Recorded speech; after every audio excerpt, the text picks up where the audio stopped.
और कोई डाउट है तो बोलो।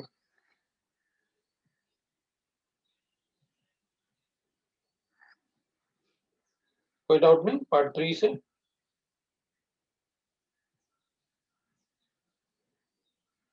पार्ट 3 से भी कोई डाउट नहीं? ठीक है, तो नेक्स्ट टाइम हम एक्सरसाइज 2 को डिस्कस करेंगे। ठीक है, तो एक्सरसाइज 2 को डिस्कस करेंगे नेक्स्ट टाइम। तो आप एक्सरसाइज 2 को नेक्स्ट क्लास तक सॉल्व कर लेंगे। ठीक है, एक्सरसाइज 1 में कोई डाउट नहीं, एक्सरसाइज 2 को हम नेक्स्ट टाइम डिस्कस करेंगे। तो आप एक्सरसाइज 2 को सॉल्व करके रखना। ठीक है, लास्ट क्लास में एक क्वेश्चन दिया था, हाँ तो उस क्वेश्चन को करो सॉल्व। कर लिया वो सॉल्व?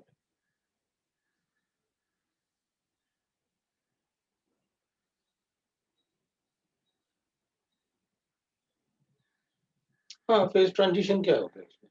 फेज ट्रांजिशन का क्या प्रॉब्लम है इसमें? तो फेज ट्रांजिशन की तो बातें नहीं करनी अभी, तो फेज ट्रांजिशन की तो बातें नहीं करनी। अब तो गैसेस ही पढ़ेंगे ना, पीवी इक्वल टू एनआरटी। अभी फेज ट्रांजिशन क्यों करेंगे? अभी तो हम पीवी वर्क डन पढ़ रहे हैं ना पूरा, तो फेज ट्रांजिशन की अभी अपन ने बातें नहीं, ना ही अभी बात करनी थी अपन को फेज ट्रांजिशन की, राइट? तो नेक्स्ट टाइम आप एक्सरसाइज 2 को कर लेना। सेक्शन एच में फेज ट्रांजिशन है, देख लेते हैं किस टाइप से फेज ट्रांजिशन है, तो मैं उस टाइप से देख लेता हूँ, क्योंकि फेज ट्रांजिशन की बात तो अब करेंगे अपन थर्मोकेमिस्ट्री में, थर्मोडायनेमिक्स में थोड़ी करेंगे सॉलिड टू लिक्विड, है ना? अब वाटर वगैरह के लिए फेज ट्रांजिशन मतलब कोई जरूरी नहीं है पढ़ना, आपको इतना सारा पढ़ाया है। अब आइस से लिक्विड बना रहे हो, है ना, और वाटर से वेपर बना रहे हैं।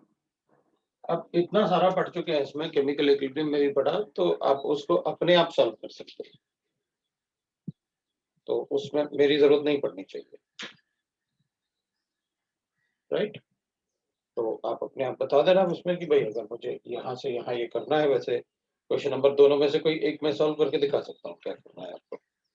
तो phase transition carried out at a constant temperature and pressure, the work done during the process will be. हाँ तो ठीक है, इससे इसमें कन्वर्ट हो रहा है,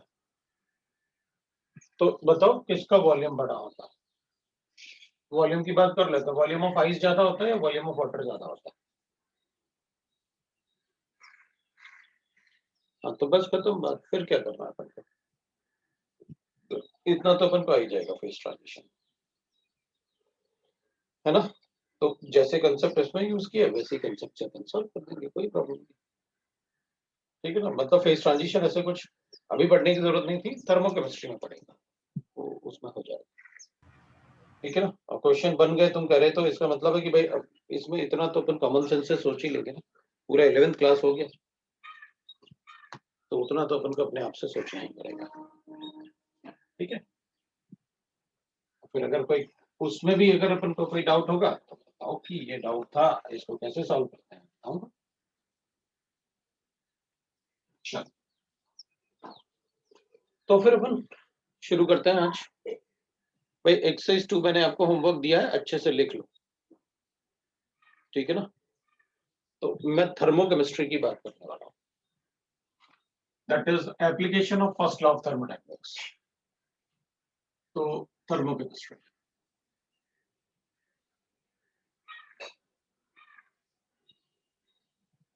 सो that is thermo means heat होता है, सो हीट चेंजेस इन, ठीक है ना, अपन लिखेंगे that is heat changes in the chemical reactions पढ़ने वाले हैं। तो heat change in chemical reactions, in chemical reactions, तो जो भी हीट एक्सचेंज होगा इन द केमिकल रिएक्शन उसको अपन थर्मोकेमिस्ट्री बोलते हैं। ठीक है, तो वी ऑलरेडी नो दैट,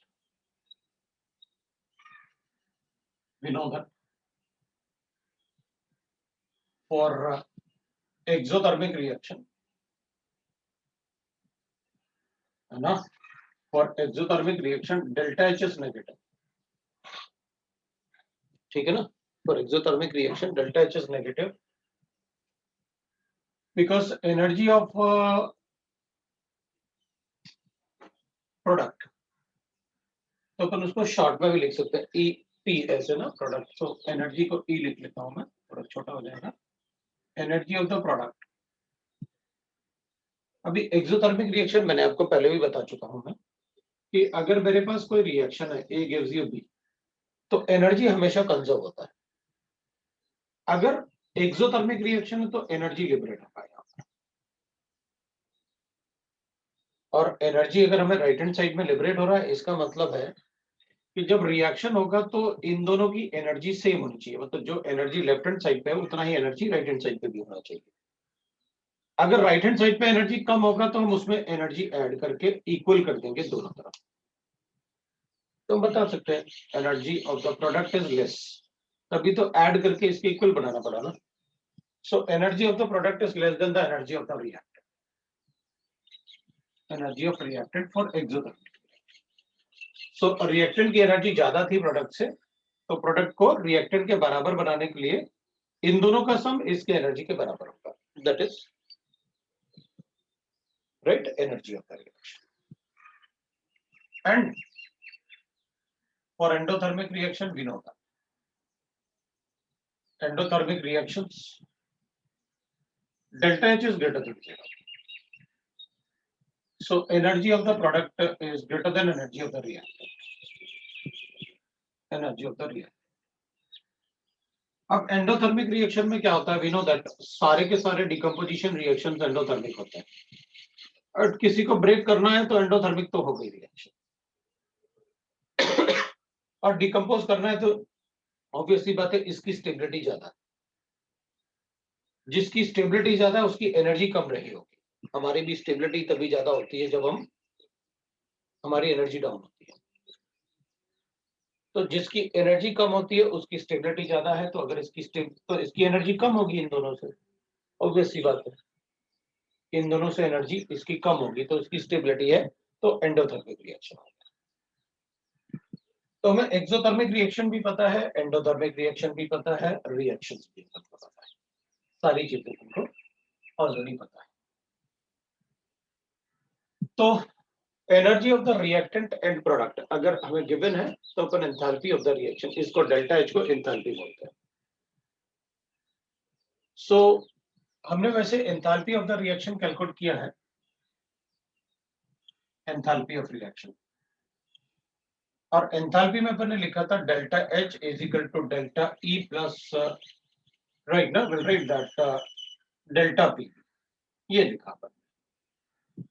और फिर अपन ने पीवी को एनआरटी भी लिखा, like that we have written that, and I have told you that this equation is applicable in all conditions.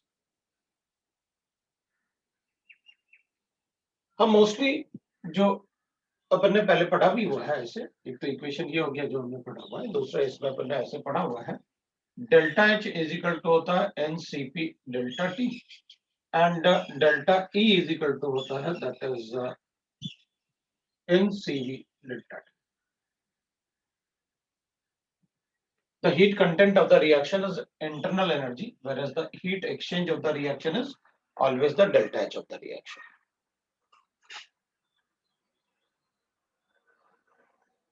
अगर किसी रिएक्शन के लिए मुझे डेल्टा एच कैलकुलेट करना है तो I will calculate like, so enthalpy for a reaction, so we'll read that enthalpy change in any reaction, change in any reaction, ठीक है ना, enthalpy change in any reaction will be is the delta H of we'll read that reaction for, now we are talking about a reaction, chemical reactions. So that will be equal to summation of delta H of the products, right ना, product की energy कितनी है और minus summation of the delta H of the energy of the reactants. तो मैं से enthalpy change calculate करके बता दूं। तो एक एग्जांपल है, सपोज मेरे पास ऐसे गिवन, तो फिर लिखेंगे भाई C6H6 है, इसका कंबशन कर लेते हैं, तो 6CO2 बनेगा और 3H2 बनेगा, like that I can write. ये गैस है, ये डिपेंड करता है कि भाई आपने कूलिंग हो गया तो लिक्विड हो जाएगा, ये गैस है, और ये बेंजीन खुद लिक्विड होता है। बैलेंस करूंगा तो विल गेट दैट 15/2।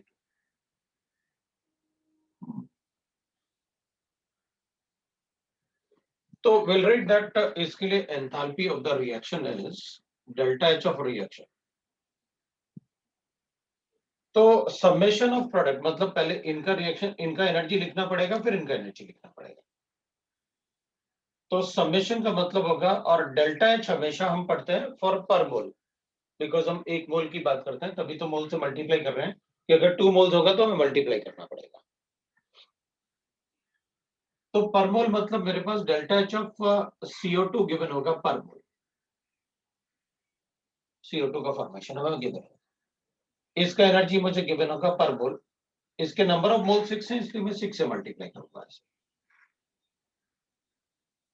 इसका भी मुझे गिवन होगा डेल्टा एच पर मोल। सो डेल्टा एच अगर मुझे पर मोल गिवन होगा तो मैं डेल्टा एच ऑफ फॉर्मेशन करते हैं H2O का, ये अपन को गिवन होगा, तो इसके 3 मोल्स है तो मैं इसे 3 से मल्टीप्लाई करूंगा।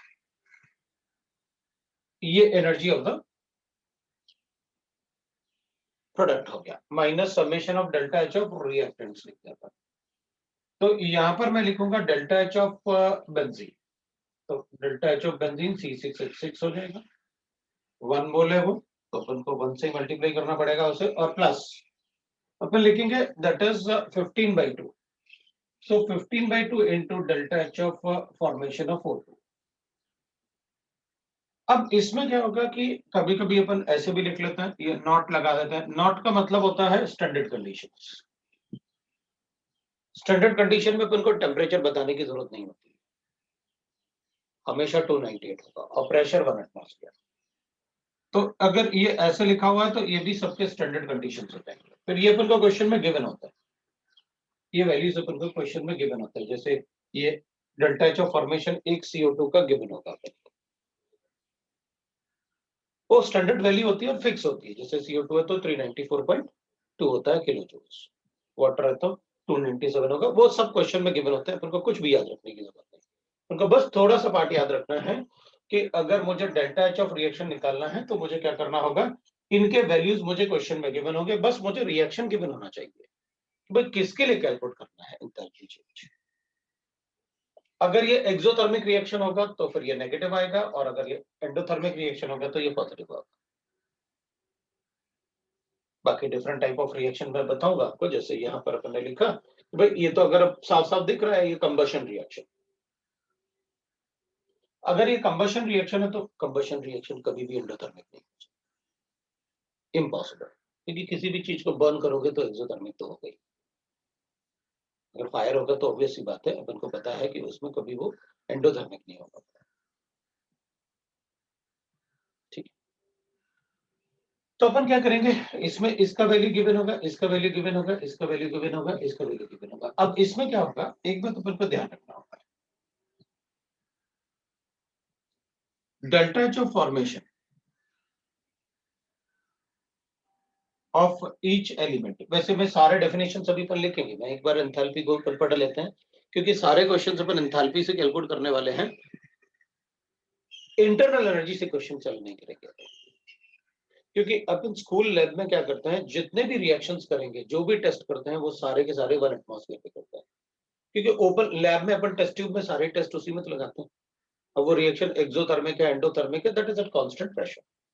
तो अपन लैब में जितने भी मतलब प्रैक्टिकल्स करेंगे, वो सारे के सारे कांस्टेंट प्रेशर पर।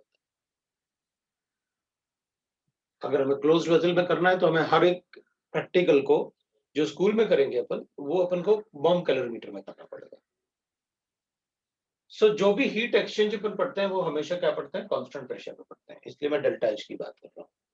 अगर मुझे क्वेश्चन में डेल्टा ई गिवन होगा ना, ईच रिएक्टेंट और प्रोडक्ट का, अगर डेल्टा ई गिवन होगा तो मैं delta E of the reaction लिख दूंगा। Delta E not of the reaction will be equal to E not of the product minus E not of the reactant, वैसे भी कैलकुलेट कर सकते हैं। delta H of formation of elements is always 0। मतलब इसमें जो 15/2 है वो delta H of formation, element का कोई फॉर्मेशन नहीं करते अपन, एलिमेंट तो ऑलरेडी एग्जिस्ट करता है, इसलिए अपन उसका delta H of formation of elements will be equal to 0। Now you know that what are elements, आपको अच्छे से पता है what are elements, what are compounds, what are atoms, what are molecules, सब आपको पता है। Elements which can exist in a free state. सो मैंने आपको ये बताया कि therefore delta H of formation of O2 है ना, तो यहां पर अपन क्या लिखेंगे, therefore delta H of formation of O2 is O2 के लिए अपन 0 कर देंगे भाई, this will be equal to 0।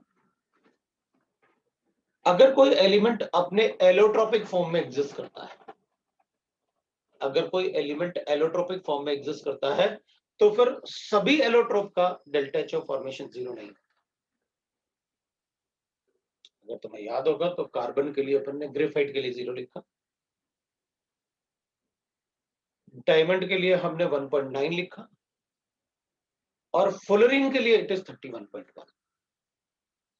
हमने पी ब्लॉक में कार्बन में पढ़ा हुआ है कि सबसे ज्यादा स्टेबल कौन होगा, which will be the elemental form, जिसके लिए डेल्टा एच ऑफ फॉर्मेशन 0 होगा, and that is for graphite. इसका मतलब है कार्बन के लिए graphite is the elemental form. I am not telling most stable form, मैं तो आपको बता रहा हूं एलिमेंटल फॉर्म क्या होता है। I am not telling there is most stable form, but unfortunately मतलब कार्बन में एलिमेंटल फॉर्म भी ग्रेफाइट है और most stable form of carbon भी ग्रेफाइट।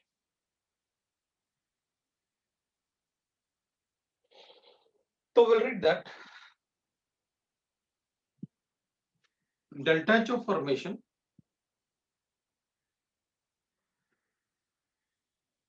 equal to 0 for, अगर कार्बन है तो ग्रेफाइट लिखूंगा,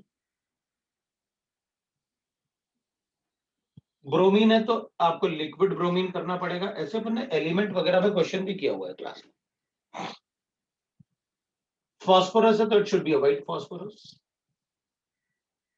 एलिमेंटल फॉर्म। सल्फर है तो it should be a rhombic sulphur, the elemental form. हमें कम से कम इतने तो पता होने ही चाहिए, right? So right are elemental forms, these are element, ठीक है। अब अपन को अच्छे से पता है कि भाई एलिमेंट्स में कभी डिफरेंट एटम नहीं हो सकते। सो अपन ऐसे अगर लिखेंगे तो अपन कहेंगे इसके लिए डेल्टा एच ऑफ फॉर्मेशन 0 हो सकता है, नहीं ये एलिमेंट थोड़ी है, एलिमेंट के लिए 0 होता है। तो एलिमेंट में at least we know that same type of atom होगा। और व्हाइट फॉस्फोरस में, व्हाइट फॉस्फोरस का फॉर्मूला P4 होता है, जबकि सल्फर का फॉर्मूला S8 होता है। मैंने सिर्फ सल्फर लिखा हुआ है, मैंने आपको ये नहीं कहा कि एलिमेंटल फॉर्म का मतलब मोस्ट स्टेबल फॉर्म। कार्बन में it is most stable form, the graphite is a most stable form. Bromine में it is liquid bromine is most stable form, but phosphorus में it is black phosphorus which is most stable, but white phosphorus is elemental form। Sulphur में most stable form is rhombic sulphur, और वो elemental form भी है। मतलब generally जो elemental form होते हैं वो मोस्ट स्टेबल फॉर्म भी होते हैं, लेकिन फास्फोरस में ऐसा नहीं था, क्योंकि फास्फोरस में एलिमेंटल फॉर्म और most stable form, thermodynamically most stable form अलग अलग थे, बाकी इनमें से इसमें black phosphorus is the most stable. तो एलिमेंट का फॉर्मेशन जो होगा, मतलब यहां पर अपन को 0 लिखना है, ठीक है। तो we are able to write that कि भाई अगर डेल्टा एच ऑफ फॉर्मेशन समय गिवन होंगे तो हम कैसे कैलकुलेट करेंगे। अब डेल्टा एच ऑफ फॉर्मेशन या डेल्टा एच ऑफ, क्योंकि बगैर एंथैल्पी का कोई थर्मोडायनेमिक्स नहीं पढ़ सकते अपन, हमें सारे कैलकुलेशन में एंथैल्पी चाहिए। तो एंथैल्पी कैलकुलेट करने का किसी भी रिएक्शन का क्या तरीका होगा, तो अपन कहेंगे एक तरीका तो ये होगा, when the delta H of formation of each reactants and products are given, we are able to calculate this।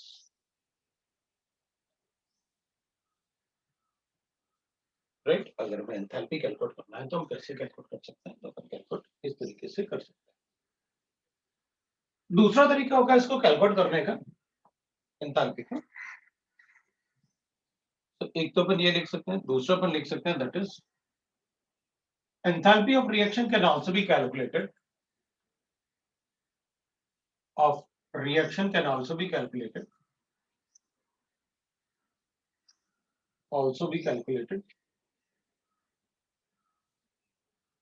by calculated if bond energies of bond energy of bond energies for each reactant and product is given. Reactant and product is given.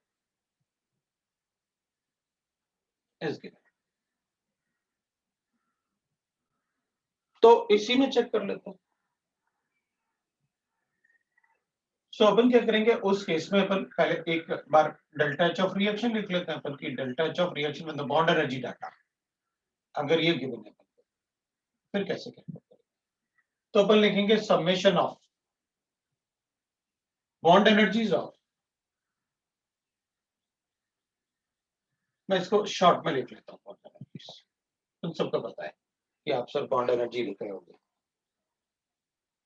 क्योंकि अब आप अपने आप को 11th class में मत समझो, थोड़ा सा मैच्योर्ड समझो, और अब मैच्योरिटी दिखाना कंपलसरी हो जाएगा। ठीक है, थोड़ा तो धीरे धीरे क्या होता है ना, 11th क्लास से जब स्टूडेंट 12th क्लास में आते हैं तो मैच्योर्ड हो जाता है, काफी चीजों को उनको समझने का जो उनका राइट ना वेज होते हैं वो चेंज हो जाते हैं।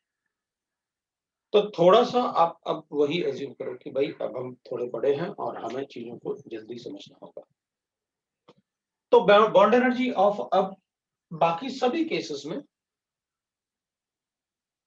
जब हम कैलकुलेशन करते हैं ना, heat exchange of the reaction, वो हमेशा प्रोडक्ट माइनस रिएक्टेंट होता है सभी केसेस में, चाहे आप डेल्टा एच कैलकुलेट करो या डेल्टा ई कैलकुलेट करो या आप डेल्टा जी कैलकुलेट करो या आप डेल्टा एस कैलकुलेट करो, एंट्रोपी पढ़ेंगे पर सेकंड ऑफ थर्मोडायनामिक्स में है ये। तो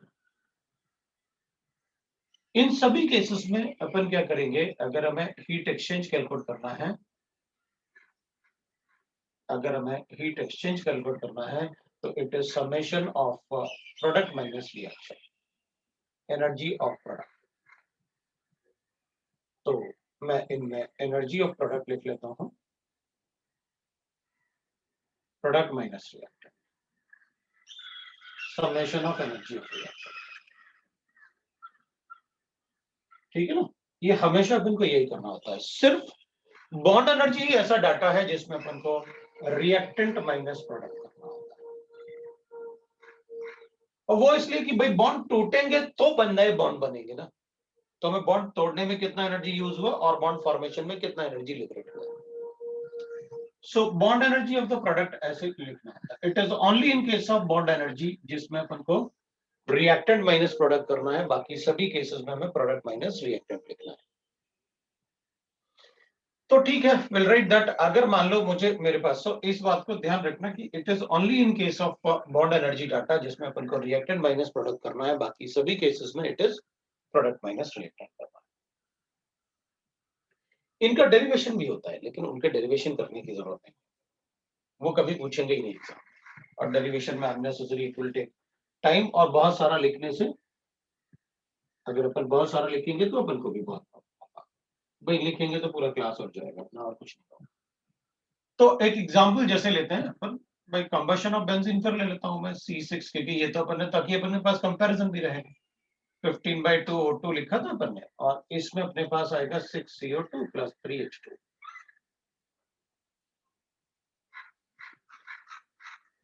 अपन सबको इन सब के स्ट्रक्चर पता है, बेंजीन का भी स्ट्रक्चर पता है, हमें CH का बॉन्ड एनर्जी गिवन होगा क्वेश्चन में, हमें कार्बन कार्बन सिंगल बॉन्ड और डबल बॉन्ड का बॉन्ड एनर्जी पता होगा, हमें ऑक्सीजन का बॉन्ड एनर्जी गिवन होगा, हमें सी डबल बॉन्डो का बॉन्ड एनर्जी गिवन होगा,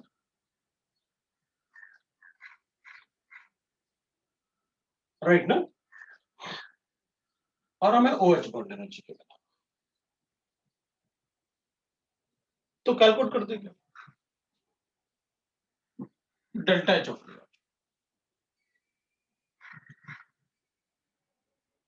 तो एंथैल्पी ऑफ रिएक्शन कंबशन है तो नेगेटिव आता ही है, अपन को पता है, हम तो ये लिखना सीख रहे हैं कैसे लिखना है। तो समेशन ऑफ रिएक्टेंट मतलब इनका, तो मैं लिखूंगा कितने CH बॉन्ड है इधर, 6 into bond energy of CH। अपने पास 6 CH बॉन्ड थे, 3 into bond energy of carbon carbon single bond plus 3 into bond energy of carbon carbon double bond। इसमें 3 कार्बन कार्बन डबल बॉन्ड है और 3 carbon carbon single bond, plus 15/2 into bond energy of oxygen double bond oxygen। This is the bond energy of reactants। जितने भी type के bonds इसमें होंगे उन सबके एनर्जी को कैलकुलेट कर लेंगे, वो अपन को गिवन होगा क्वेश्चंस में। सारे के सारे पॉजिटिव होंगे क्योंकि आप बाउंड्री को ब्रेक करने वाले हो। उसके बाद अपन यहाँ पर लिख सकते हैं माइनस द डिफरेंस ना, सो summation minus summation of the product. तो अपन क्या लिखेंगे, इधर 6 CO2 मॉलिक्यूल है और एक CO2 मॉलिक्यूल में 2 CO बॉन्ड्स हैं, तो अपन लिखेंगे 12 into bond energy of C double bond.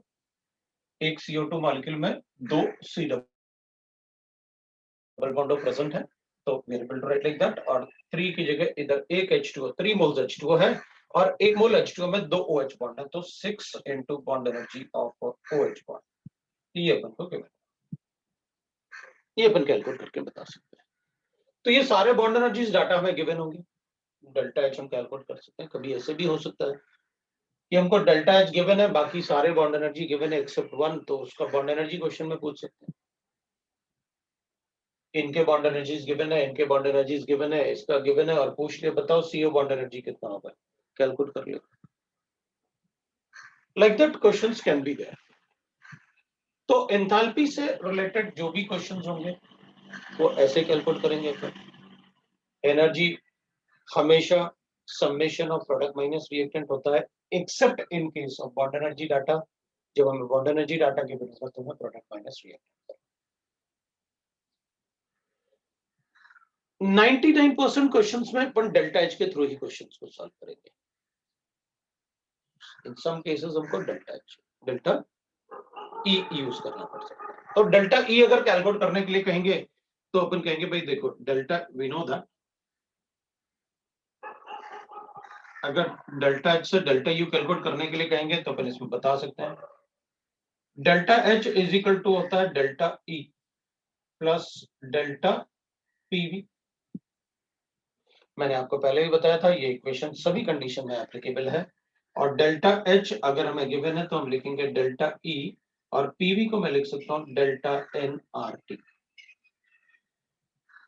किसी भी रिएक्शन को मैं कांस्टेंट टेम्परेचर पे सॉल्व करूंगा और उसमें delta H is equal to delta E, इसके लिए मैं डेल्टा एन जी कैलकुलेट कर लूंगा क्योंकि at a constant temperature R T में लिख सकता हूं। तो डेल्टा एन जी मुझे गिवन होगा, मैं कैलकुलेट कर सकता हूं इसके लिए।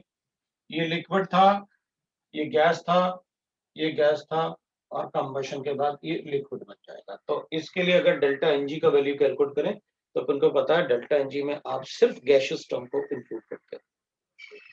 तो 6 minus 15/2 will be the delta n g summation of product minus reactant. अपन सबको पता है, हमने केमिकल इक्विलिब्रियम में भी पढ़ा जब हमने केपी और केसी को कोरिलेट किया। तो अपन यहां पर अगर कोई रिएक्शन इक्विलिब्रियम में है तो डेल्टा एनजी कैलकुलेट कर सकते हैं। हो सकता है अपन को ऐसे क्वेश्चन दे दें जिसमें अपन से कहें कि मेरे पास एक रिएक्शन है N2 + 3H2, ऐसे इक्विलिब्रियम रिएक्शन है और इसको ट्वाइस ऑफ NH3 लिखे हैं और इसके लिए मुझे डेल्टा H गिवन है। इसके लिए मुझे ये गैसियस टर्म है, ये गैसियस टर्म है और ये भी गैसियस टर्म है। और मुझे बताया गया for this reaction the difference in energy at constant pressure and constant volume क्योंकि डेल्टा एनजी अपन आपको पता है ये कांस्टेंट प्रेशर पे कैलकुलेट करते हैं कि तभी अपन इसको एनसीपीडीटी लिखते हैं। ये कांस्टेंट वॉल्यूम पे कैलकुलेट करते हो तभी तो आप इसको एनसीवीडीटी लिखते हो। और ये वैल्यू अगर मुझे गिवन है तो मैं डेल्टा एनजी कैलकुलेट कर सकता हूँ, क्योंकि अगर मुझे 10 माइनस 10 गिवन है तो मैं उसको इक्वेट कर लूंगा इससे डेल्टा एनजीआरटी से। तो जो भी वैल्यू आप मुझे यहाँ दोगे, एक्स वैल्यू या जो भी वैल्यू आप मुझे दोगे, उसको मैं इससे इक्वेट करके, मतलब इस वैल्यू को आर टी से डिवाइड करके मैं कैलकुलेट कर सकता हूँ डेल्टा एन। और डेल्टा एन जी आएगा तो मैं इसका केपी और केसी कैलकुलेट कर सकता हूँ कि भाई केपी बड़ा होगा या केसी बड़ा होगा। ये तो फॉर अ गिवन रिएक्शन, अभी तो अपन ने रिएक्शन ले लिया, तो इसी रिएक्शन के लिए अपन को, क्योंकि यहाँ तो डेल्टा एन जी मुझे पता है, तो केपी और केसी अगर कैलकुलेट करना है तो अपन इसमें बता सकते हैं R T to the power of delta n g अपन लिखते हैं। तो ये जो डेल्टा एन जी है और ये जो डेल्टा एन जी है, दे आर सेम। मतलब मैं इस पार्ट को केमिकल इक्विलिब्रियम से भी कोरिलेट कर सकता हूँ।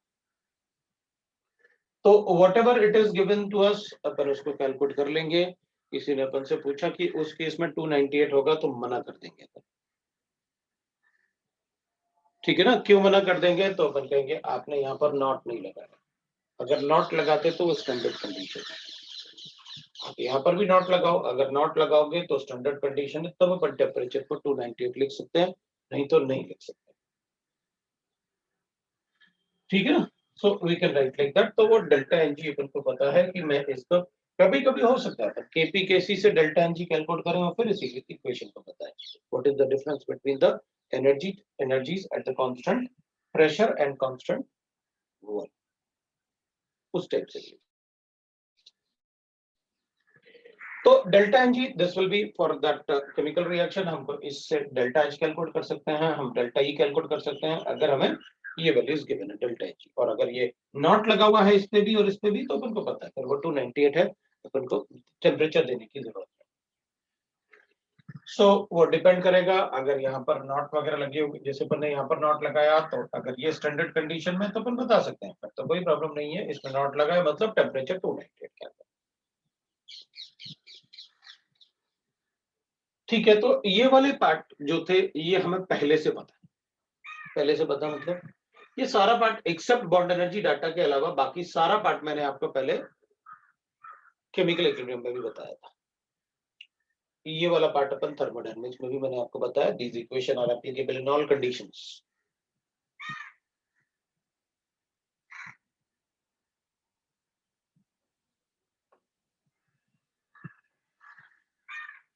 अब अपन शुरू कर लेते हैं थर्मोकेमिस्ट्री का वो पार्ट जो अपन को पढ़ना चाहिए और जिससे अपन को क्वेश्चन सॉल्व करने के लिए कहेंगे। ये तो प्लस माइनस हो गया। अब देखो एक बात है, ऑल थर्मोडायनामिक पैरामीटर्स, इसको आप नोट में पॉइंट नंबर 4 भी लिख सकते हैं। ऑल थर्मोडायनामिक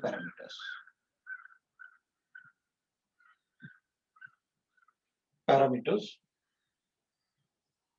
जिससे अपन थर्मोडायनामिक्स को कैलकुलेट करते हैं। So all thermodynamic parameters like delta H, delta E, delta G, delta S, है ना, डेल्टा सी,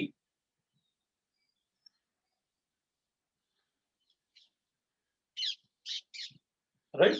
सो डेल्टा सी मतलब heat capacity for any chemical reaction. ये सब प्रोडक्ट माइनस रिएक्टेंट है, अपन को पता है। अभी थोड़ी देर पहले आपने बताया डेल्टा एच के केस में जब बॉन्ड एनर्जी, इसमें ही बॉन्ड एनर्जी गिवन होगा, बाकी किसी में बॉन्ड एनर्जी गिवन नहीं होगा।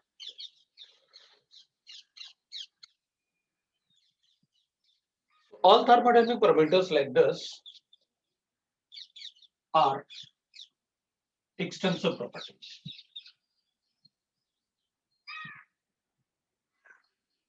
So they can be added, subtracted,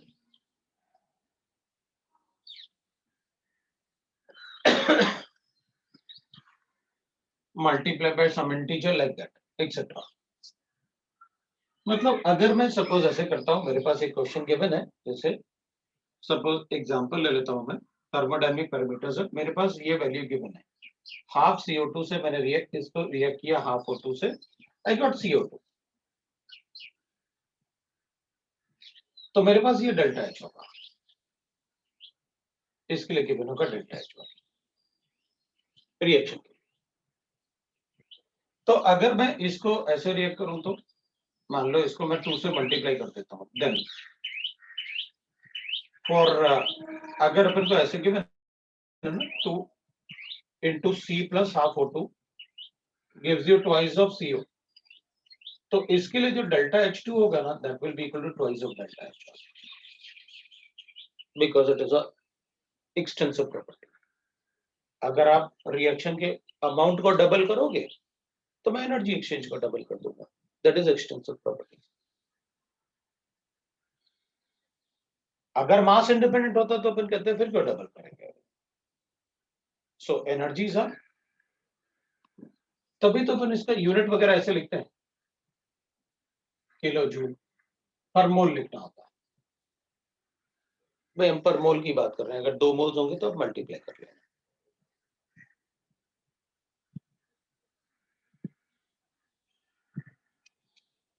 ठीक है ना।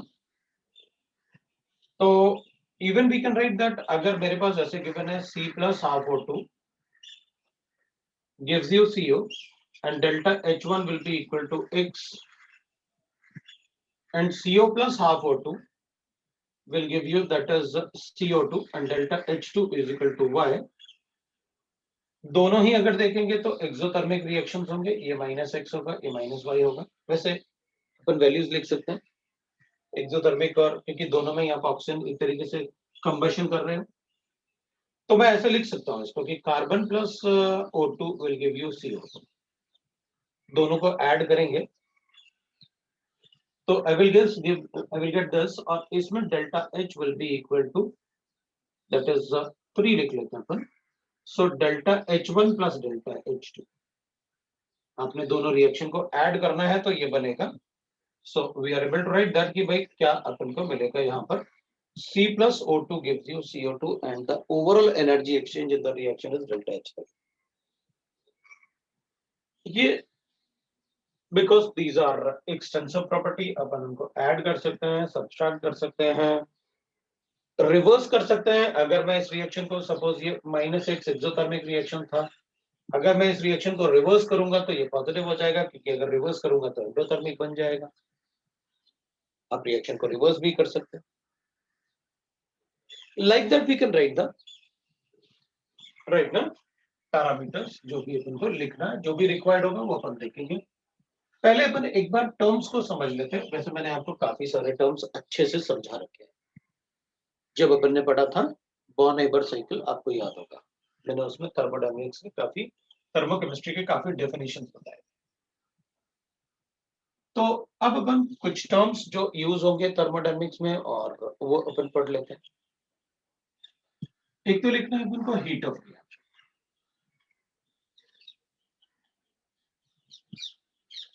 ठीक है। The energy exchange in any chemical reaction is called heat of reaction. Exchange in any reaction is called heat of reaction। अब मुझे इससे कोई फर्क नहीं पड़ता कि 1 मोल के लिए, 2 मोल के लिए, कोई भी रिएक्शन लिखो आपको, चाहे वो एंडोथर्मिक हो या एक्सोथर्मिक हो, the energy exchange in the reaction is called heat of reaction. Example ले लेते हैं। मान लो मैंने लिखा कार्बन को ऑक्सीजन के साथ रिएक्ट करते हैं to get convert into carbon dioxide. The energy liberated is 93.2 kilocalories of energy। Exothermic reaction, किसी का कंबशन करोगे तो एक्सोथर्मिक होगा, वो आपको हमेशा पता होना चाहिए कि अगर किसी का कंबशन करेंगे तो वो एक्सोथर्मिक होगा। तो अपन लिखेंगे भाई ये ग्रेफाइट था, इसमें गैसियस स्टेट था, ये गैसियस स्टेट बनेगा, तो फिजिकल स्टेट का भी बहुत ज्यादा मीनिंग होता है, अपन उसे लिखेंगे। अगर कोई एंडोथर्मिक रिएक्शन होगा तो लेफ्ट हैंड साइड में लिखेंगे। जब भी अपन से हीट ऑफ रिएक्शन पूछा जाएगा उसमें कोई साइन नहीं होता, नेगेटिव या पॉजिटिव साइन, वो energy exchange in the reaction होता है, एक्सचेंज का कभी साइन नहीं होता। जैसे एम फैक्टर कैलकुलेट किया था, एक्सचेंज ऑफ इलेक्ट्रॉन्स, उसका कोई साइन नहीं होता, उसका सिर्फ मैग्नीट्यूड होता है। तो जब भी अपन से पूछा जाएगा कोई भी एंडोथर्मिक हो या एक्सोथर्मिक रिएक्शन हो, जितनी एनर्जी दिख रही होगी एनर्जी अपन ने, मतलब इसकी एनर्जी कम थी इन दोनों के कंपैरिजन में, कितना एनर्जी कम था इसका, इतना, तो हमने ऐड करके दोनों तरफ एनर्जी इक्वल बना दिया। Then this energy is called heat of reaction. Heat of this reaction. So heat of reaction में हमें सिर्फ मैग्नीट्यूड की बात करनी है।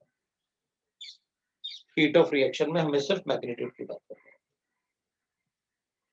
अब हीट ऑफ रिएक्शन को अपन बताएं कैसे? अगर मैग्नीट्यूड से ही बताना होगा तो हम कैसे बताएंगे कि मतलब उसमें एनर्जी लिबरेट हुआ या एनर्जी यूज हुआ, क्योंकि उसमें तो आपको सिर्फ हीट ऑफ रिएक्शन देखेगा, तो वो सॉर्ट आउट करने के लिए हमने एंथैल्पी को पढ़ा। अगर ये एक्सोथर्मिक रिएक्शन है तो हमने इसको लिखा था -93.2 किलोकैलोरीज। अब अगर मान लो एंथैल्पी नेगेटिव है, इसका मतलब ये एक्सोथर्मिक रिएक्शन, तो एंथैल्पी और हीट ऑफ रिएक्शन में डिफरेंस होगा, साइन का डिफरेंस होगा। अगर एक्सो, क्योंकि हीट ऑफ रिएक्शन तो हमें सिर्फ मैग्नीट्यूड बताना है, लेकिन एंथैल्पी हमको क्या करना होगा, साइन के साथ बताना होगा, क्योंकि उसमें प्रोडक्ट माइनस रिएक्टेंट लिखना होगा, इसकी एनर्जी माइनस इन दोनों की एनर्जी। अब इसी की एनर्जी होगी, क्योंकि इन दोनों की एनर्जी तो जीरो हो जाएगी ना, दोनों ही एलिमेंट है। अगर एलिमेंट है तो आपने ग्रेफाइट लिखा है, गैस नहीं है, ग्रेफाइट लिखा था आपने, तो इन दोनों, अब दोनों ही एलिमेंट है तो जीरो हो, तो जो इसका हीट ऑफ फॉर्मेशन है वही heat of reaction, heat of formation. क्यों? क्योंकि ये तो जीरो होगा, इसी की वजह से एनर्जी डिफरेंस आया होगा। तो अपन एंथैल्पी बता सकते हैं, द एंथैल्पी और हीट ऑफ रिएक्शन में क्या डिफरेंस होता है वो हमको समझ में आ गया। हीट ऑफ रिएक्शन में कभी कोई नेगेटिव पॉजिटिव साइन नहीं होगा, it is the magnitude, doesn't matter कि वो एंडोथर्मिक रिएक्शन है या एक्सोथर्मिक रिएक्शन है। एंथैल्पी में लेकिन हमको साइन बताना पड़ेगा, इसलिए हम हीट ऑफ रिएक्शन नहीं पढ़ते, एंथैल्पी पढ़ते हैं। सो ठीक है, अगर कोई एंडोथर्मिक रिएक्शन होगा तो मैं एनर्जी को लेफ्ट हैंड साइड में यूज करूंगा, लेफ्ट हैंड साइड में ऐड करोगे तो डेल्टा एच को मैं पॉजिटिव लिखूंगा। मान लो अपने पास ऐसे गिवन है, ये वैल्यूज वगैरह अपन को कुछ भी याद नहीं रखनी, वो अपन तो एग्जाम में गिवन होंगे, मैं तो बस वैसे ही थोड़ा सा लिख लेता हूं। मान लो अपने पास ये x किलो जूल गिवन है, एनर्जी दिया to get convert into calcium oxide plus CO2। अब इसमें एंडोथर्मिक रिएक्शन है तो डेल्टा एच अपन बता देंगे कि इसका पॉजिटिव होगा। हमें ये आइडिया होना चाहिए किस रिएक्शन का डेल्टा एच पॉजिटिव होगा, किस रिएक्शन का डेल्टा एच नेगेटिव होगा, वो आइडिया हमें ऑब्जर्व होना चाहिए। बाकी वैल्यूज हमें क्वेश्चन में गिवन होते हैं, वैसे भी अपन को पता है 1000 डिग्री से नीचे ये डिकम्पोज होता ही नहीं कभी, तो अपन इसे रिएक्शन में लिख लें। So that is about the heat of reaction. Now we'll check what are the factors on which the heat of reaction will depend. So factors on which heat of reaction will depend.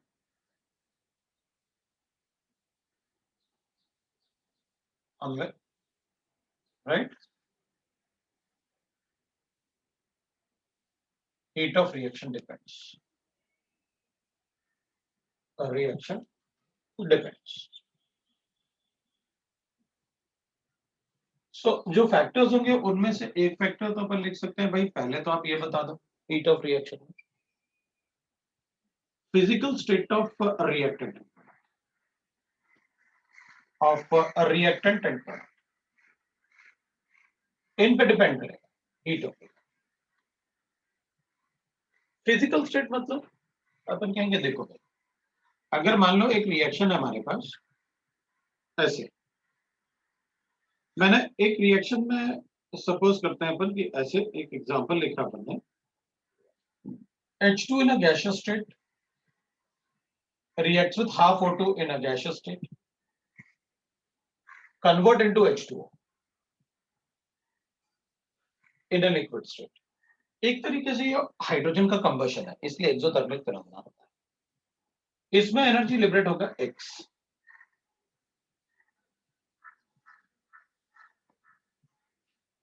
और अगर अपने लिखा कि H2 in gaseous state plus half O2 in gaseous state, और इसको फिर अपन H2O in vapour state लिखता हूं मैं, that is a gaseous state है, वेपर मतलब गैसियस स्टेट हो जाएगा, वेपर भी लिख सकते हैं अपन इधर ऐसे, वेपर स्टेट। इसमें एनर्जी यूज वाई, लिबरेट हुआ वाई, तो अपन बोल सकते हैं भाई इसके लिए डेल्टा एच होगा, that will be equal to minus X, और delta H two will be equal to minus Y, ऐसे लिख सकते हैं अपन, जो भी यूनिट हमें गिवन होगा वो अपन यूनिट का भी ध्यान रखेंगे। अब अपन से कहा जाएगा कि देखो भाई फिजिकल स्टेट में तो एक्स और वाई क्या इक्वल नहीं होंगे क्या, दोनों ही केस में आप वाटर बना रहे हो, तो अपन कहेंगे नहीं, जब H2 और O2 कंबाइन होता है तो पहले लिक्विड बनता है और लिक्विड के बाद फिर वेपर बनेगा। तो अपन कहेंगे कि अच्छा ठीक है, तो इसका मतलब है इसमें एनर्जी जो लिबरेट होगा इन दोनों में से किस केस में ज्यादा होगा, तो अपन कहेंगे इसमें ज्यादा होगा, क्योंकि लिक्विड को वेपर में कन्वर्ट करने के लिए मुझे कुछ और एनर्जी की जरूरत पड़ेगी, तो फिर यहां पर एनर्जी लिबरेट कम होगा। तो कितना एनर्जी लिबरेट कम होगा इधर, तो अपन कहेंगे ठीक है, जितना एनर्जी लिक्विड को वेपर में कन्वर्ट करने के लिए चाहिए उतना एनर्जी कम लिबरेट। कैलकुलेट कैसे करेंगे, तो अपन करेंगे, आप कैलकुलेट करना चाहते हो कि H2O को अगर लिक्विड से H2O को वेपर में कन्वर्ट किया जाए तो कितना एनर्जी यूज होगा, तो अपन कहेंगे कर लेंगे, कोई प्रॉब्लम नहीं, हमें ये दोनों रिएक्शन तो गिवन है ना, हम इस रिएक्शन को रिवर्स कर देते हैं,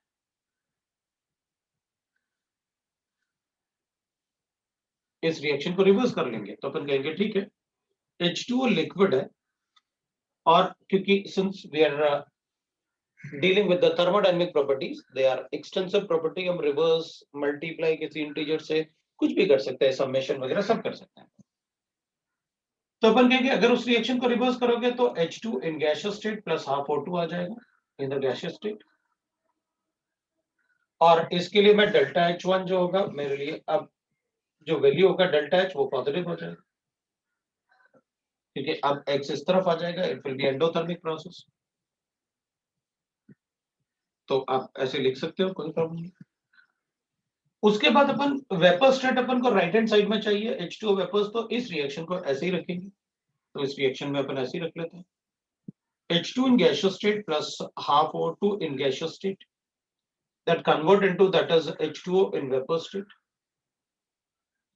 और ये अपने पास प्लस y, ये ऐसे ही रहेगा, delta H of this reaction will be equal to minus y। अगर मैं इन दोनों रिएक्शन को ऐड कर लूं, अगर इन दोनों रिएक्शन को ऐड करूंगा तो ये तो कैंसिल हो जाएगा, मेरे पास ये रिएक्शन बन जाएगा,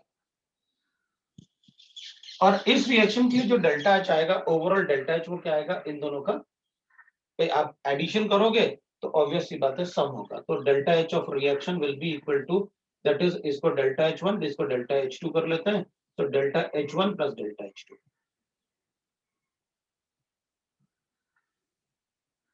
तो अपने पास आंसर क्या आएगा, x माइनस वाई आ जाएगा।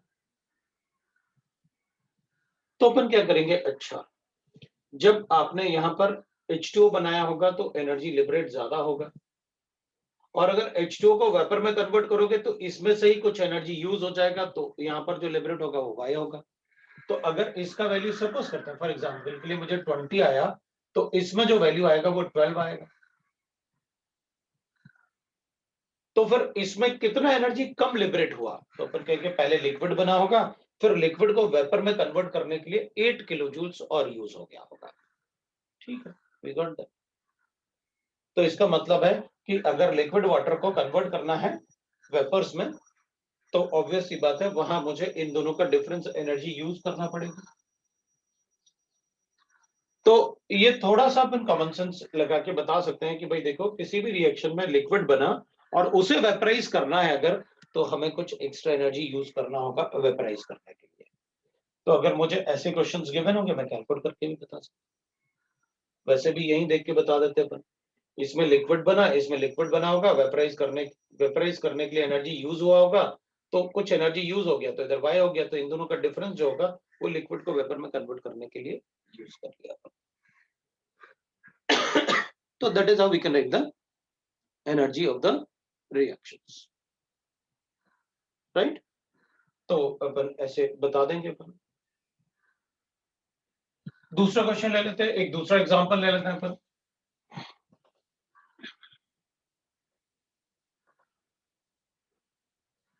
सो वी कैन से दैट अगर मेरे पास दूसरा एग्जांपल है, सपोज मेरे पास गिवन है carbon in a graphite form, मैंने इसका कंबशन किया और ये कार्बन CO2 में कन्वर्ट हो गया गैस, ये भी गैस। इसके लिए ऑब्वियसली बात है, कंबशन है तो डेल्टा H नेगेटिव होगा, इसके लिए डेल्टा H1 मुझे गिवन है, that is less than 0, exothermic होगा। और एक बार अगर मैं कार्बन को डायमंड फॉर्म में गिवन है और इसको O2 के साथ रिएक्ट करूंगा गैसियस स्टेट में, और ये भी CO2 बनाएगा, ये भी गैसियस स्टेट है, तो इसके लिए भी डेल्टा H नेगेटिव होगा, ऑब्वियसली बात है। और अगर अपन अज्यूम कर लें कि इधर X लिबरेट हुआ, इधर Y लिबरेट हुआ, अज्यूम कर लेते हैं कि जो एनर्जी होगा, तो इधर अपन लिख सकते हैं delta H1 is equal to -6। तो अगर हमें ये बताना है, और X और Y की जगह अपन एनर्जीज भी लिख सकते हैं, इधर एनर्जी E1 लिबरेट हुआ, इधर एनर्जी E2 लिबरेट हुआ। तो अगर मुझे एनर्जी बताना है तो we can say that value of E1 का वैल्यू ज्यादा होगा या E2 का वैल्यू ज्यादा होगा, तो अपन कहेंगे देखो दोनों में कंबशन किया, दोनों में CO2 बना, ये डिफरेंस है। तो दोनों में से ज्यादा स्टेबल कौन सा है? ग्रेफाइट। इसका मतलब इसके बॉन्ड्स को ब्रेक करने में ज्यादा एनर्जी यूज होगा, तो लिबरेट कम होगा। तो अपन बता देंगे energy of E1 will be less then E2। Why it is so? इसकी स्टेबिलिटी ज्यादा है तो इसके कंबशन में ज्यादा एनर्जी यूज होगा बॉन्ड ब्रेक करने के लिए, फिर लिबरेट भी होता है, क्योंकि एनर्जी एक्सचेंज तो प्रोडक्ट माइनस रिएक्टेंट लिखते हैं अपन। तो अगर किसी का स्टेबिलिटी ज्यादा है, या अपन कहेंगे किसी में इसमें स्टेबिलिटी ज्यादा था, तो इसके बॉन्ड ब्रेक करने में ज्यादा यूज होगा एनर्जी, बाकी सारा पार्ट तो दोनों में सेम है। तो डिफरेंस कहां से आएगा? Only due to the allotropic form of gas.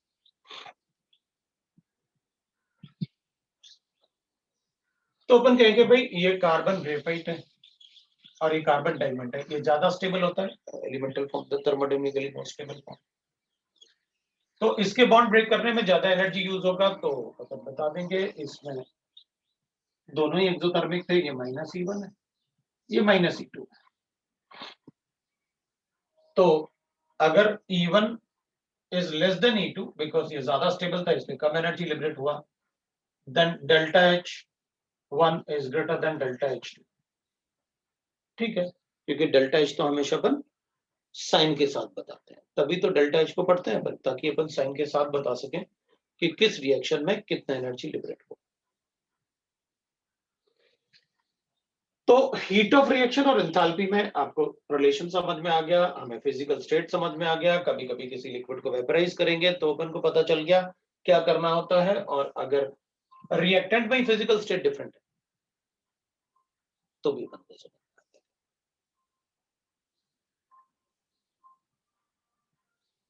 So this is about the physical state of reactant and product जो अपन को बताना होता है। तो दूसरा होता है कैलकुलेशन एट, एक मिनट,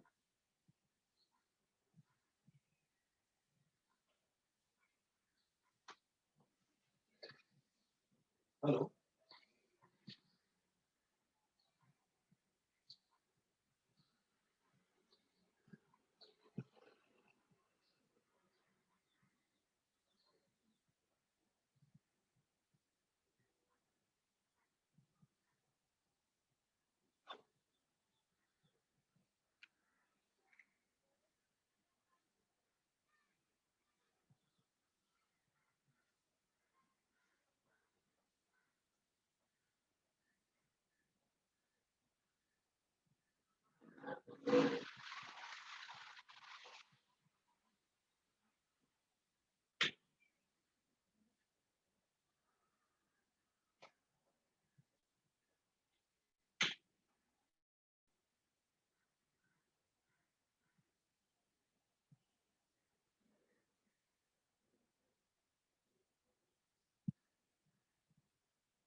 हाँ जी,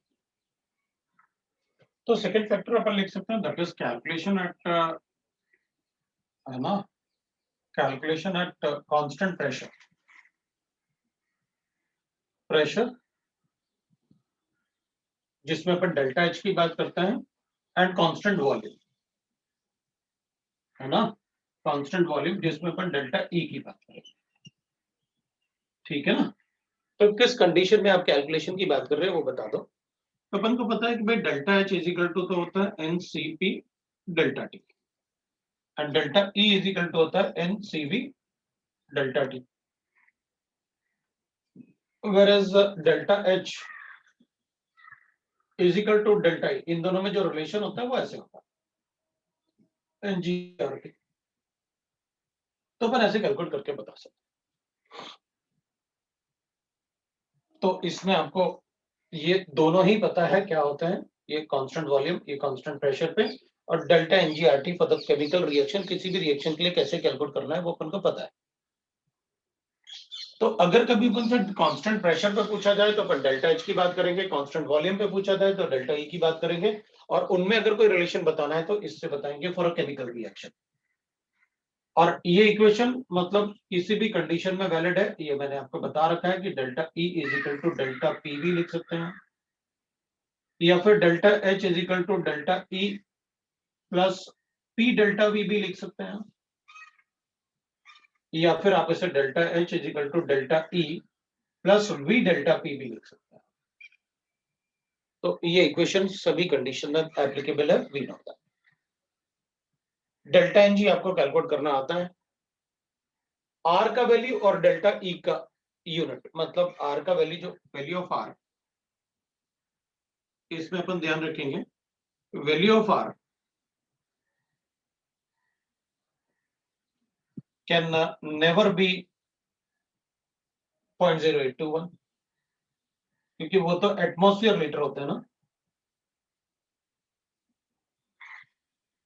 है ना, can never B this because we are dealing with energy, calculating energies, so it must be in joules or calories।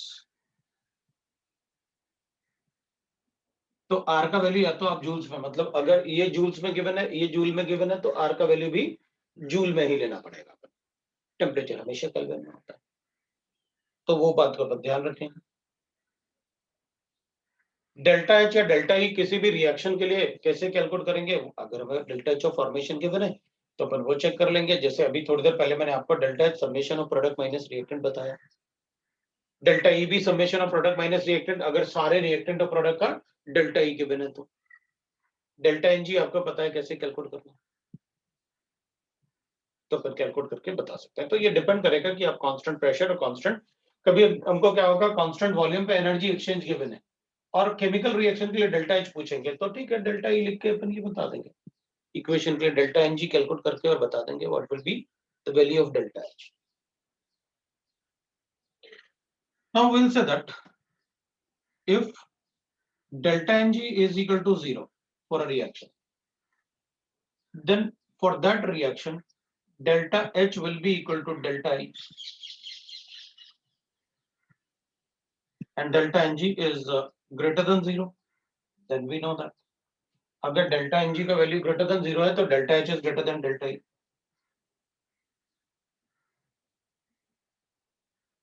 इसका मतलब है जैसे अपन ने वहां पर पढ़ा था थर्मोडायनेमिक्स में, थर्मोडायनेमिक्स में तो हमने पढ़ा था कि भाई यहाँ पर डेल्टा एच सीपी हमेशा बड़ा होता है सीबी से, तो डेल्टा एच हमेशा बड़ा होगा डेल्टा ई से for thermodynamics compression expansion, number of mole change नहीं होना चाहिए, but in a chemical reaction delta H बड़ा भी हो सकता है, डेल्टा एच छोटा भी हो सकता है।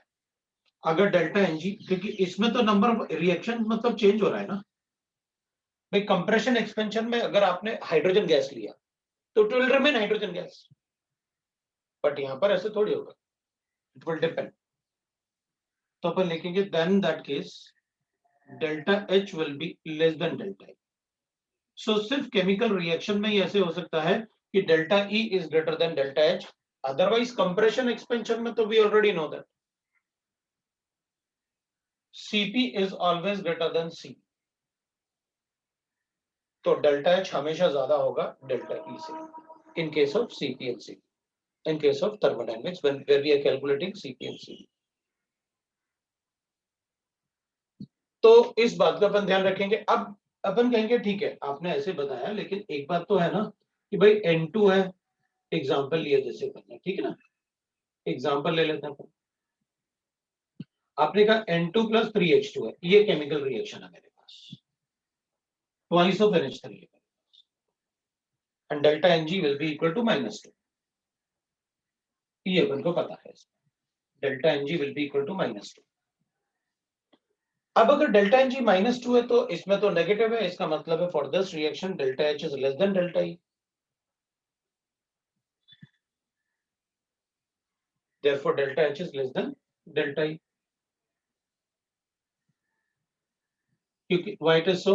Because इसमें ना 4 मोल्स थे और 2 मोल्स बन रहे हैं, नंबर ऑफ मोल्स तो चेंज हो रहे हैं तो ऑब्वियस सी बात है energy of the reaction change होगा। अब अपन कहेंगे इसमें ना हीट कैपेसिटी भी तो डिफरेंट हो रही है, वो कैसे? भाई पहले अपन Cp और Cv लेते थे बस कि भाई हमारे पास हाइड्रोजन गैस है, उसका Cp बताओ, डायटोमिक गैस हो गया, उसका Cp बताओ और उसका Cv बताओ।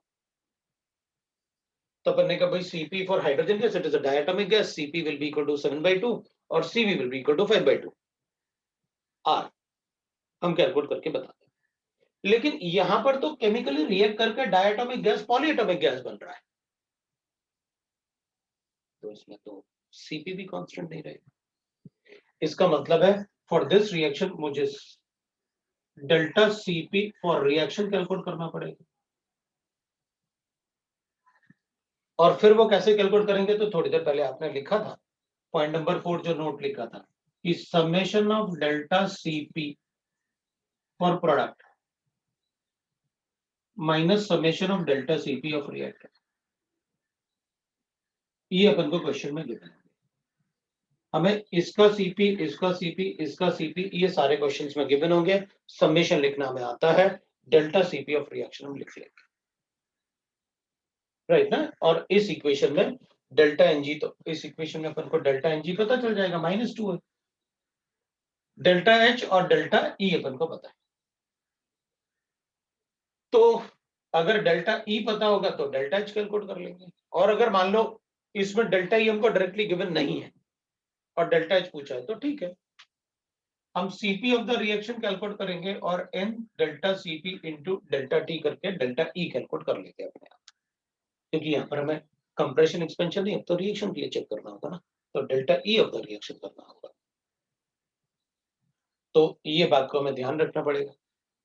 केमिकल रिएक्शंस में क्या होगा, पहले अपन क्या कर रहे थे ना कि भाई हमने पिस्टन ले लिया और उसमें गैस होता था, भाई अपन ने कहा भाई इसमें हाइड्रोजन गैस है, हाँ तो एक्सपेंशन कंप्रेशन से हाइड्रोजन गैस का नेचर थोड़ी चेंज होगा, वो किसी और मॉलिक्यूल में थोड़ी कन्वर्ट हो जाएगा।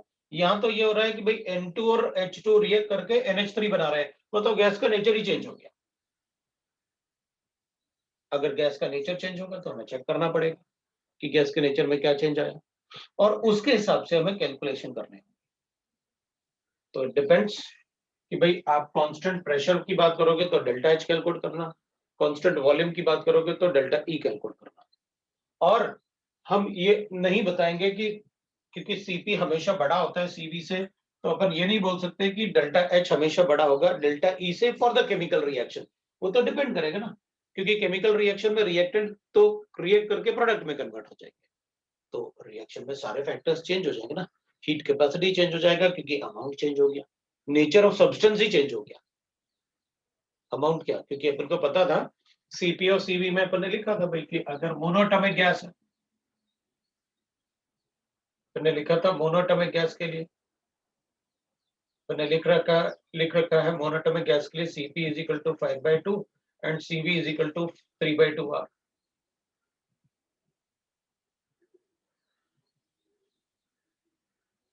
डायटोमिक गैस के लिए अपन ने लिखा हुआ है, राइट ना, that is Cp will be equal to 7/2R and Cv will be equal to 5/2R. और ट्राइएटॉमिक या पॉलीएटॉमिक के लिए so we'll write that Cp will be equal to 8/2R and Cv will be equal to 6/2R. ये अपन को पता है.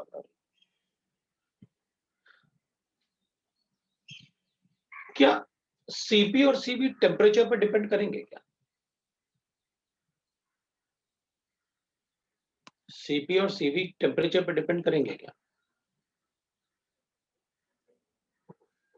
तो अपन कहेंगे देखो मोनोटॉमिक गैस के लिए आपने बताया था ये 1.66 है, डायटोमिक के लिए 1.40 और ट्राइटोमिक के लिए और ऑब्वियसली अपन के पास ये 4/3 आएगा तो 1.3.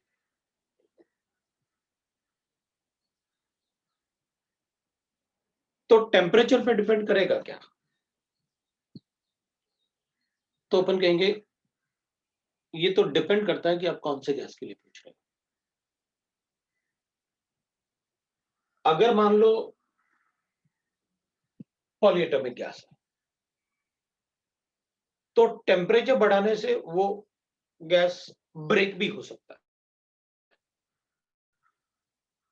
और वो डायटोमिक या मोनोटॉमिक गैस में कन्वर्ट हो जाएगा. और अगर वो डायटोमिक या मोनोटॉमिक गैस में कन्वर्ट होगा तो Cp या Cv का वैल्यू बढ़ेगा.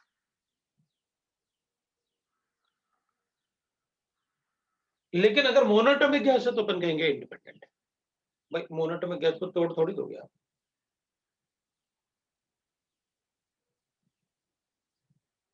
बट टेम्परेचर डिपेंडेंस बताएंगे.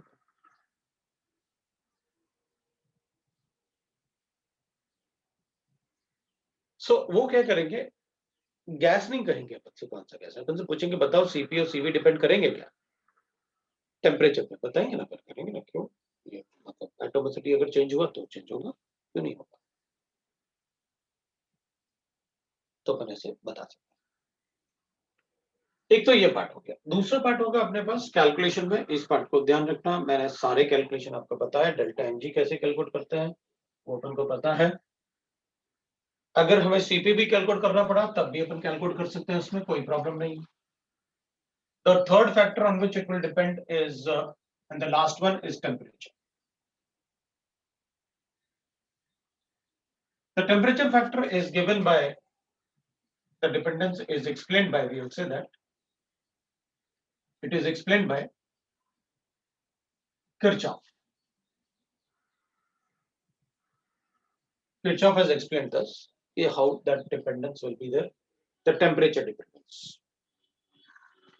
So temperature dependence के लिए what we are explaining is, example ले लेते हैं. मेरे पास एक रिएक्शन है जिसमें अपन ने H2 को Cl2 से रिएक्ट करवा के HCl बनाया. इसका डेल्टा H1 मुझे गिवन है at temperature T1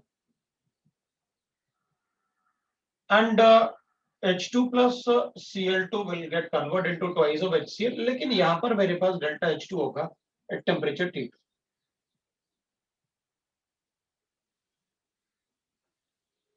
वैसे तो टेम्परेचर डिपेंडेंस वाला पार्ट जो है, एक्सप्लेनेशन वाला पार्ट, वैसे अपन जनरली उतना पढ़ते नहीं है, उतना रेंज को नहीं पढ़ते हैं जिसमें डेल्टा एच चेंज हो जाए. लेकिन फिर भी हम ये बता सकते हैं कि अगर कंप्रेशन एक्सपेंशन है, अगर atomicity of the gas change नहीं होता है तो डेल्टा एच में ज्यादा कुछ चेंज नहीं आता है. लेकिन we know that dH will be equal to, that is NCP dt अपन लिख सकते हैं, या अपन को पता है dE will be equal to NCV dt लिख सकते हैं. But most of the calculations अपन को पता है they are at constant pressure, और इसलिए अपन इसी की बात कर रहे हैं.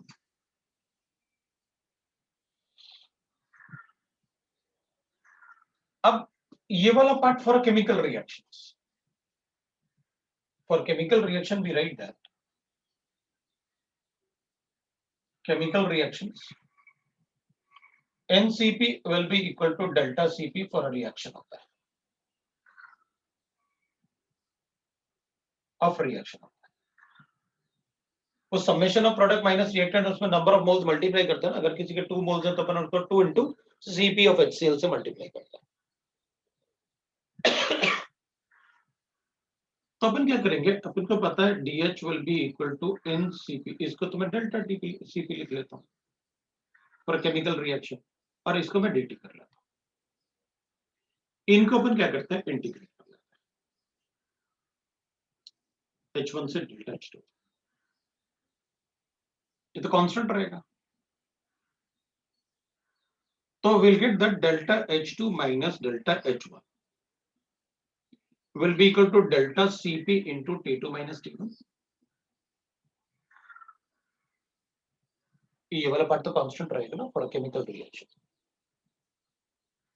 So delta Cp will be equal to, that is delta H2 minus delta H1 divided by T2 minus T1. We can calculate this. For a chemical reaction बहुत ज्यादा चेंज नहीं आता है इसमें, क्योंकि अपन बहुत ज्यादा टेम्परेचर चेंज नहीं करते हैं, थोड़ा ही चेंज करते हैं टेम्परेचर, लेकिन उसमें अपन अज्यूम करते हैं कि ये कांस्टेंट रहता है। तो अपन कहेंगे अच्छा ठीक है, ये होता तो अपन को पता है, अपन इसकी जगह डेल्टा ई लिख लेते, बाकी वैसे ही रहता है, उसको इंटीग्रेट वगैरह आप इसमें भी करते, और इसकी जगह आप डेल्टा सीपी की जगह डेल्टा सीपी लिख लेते।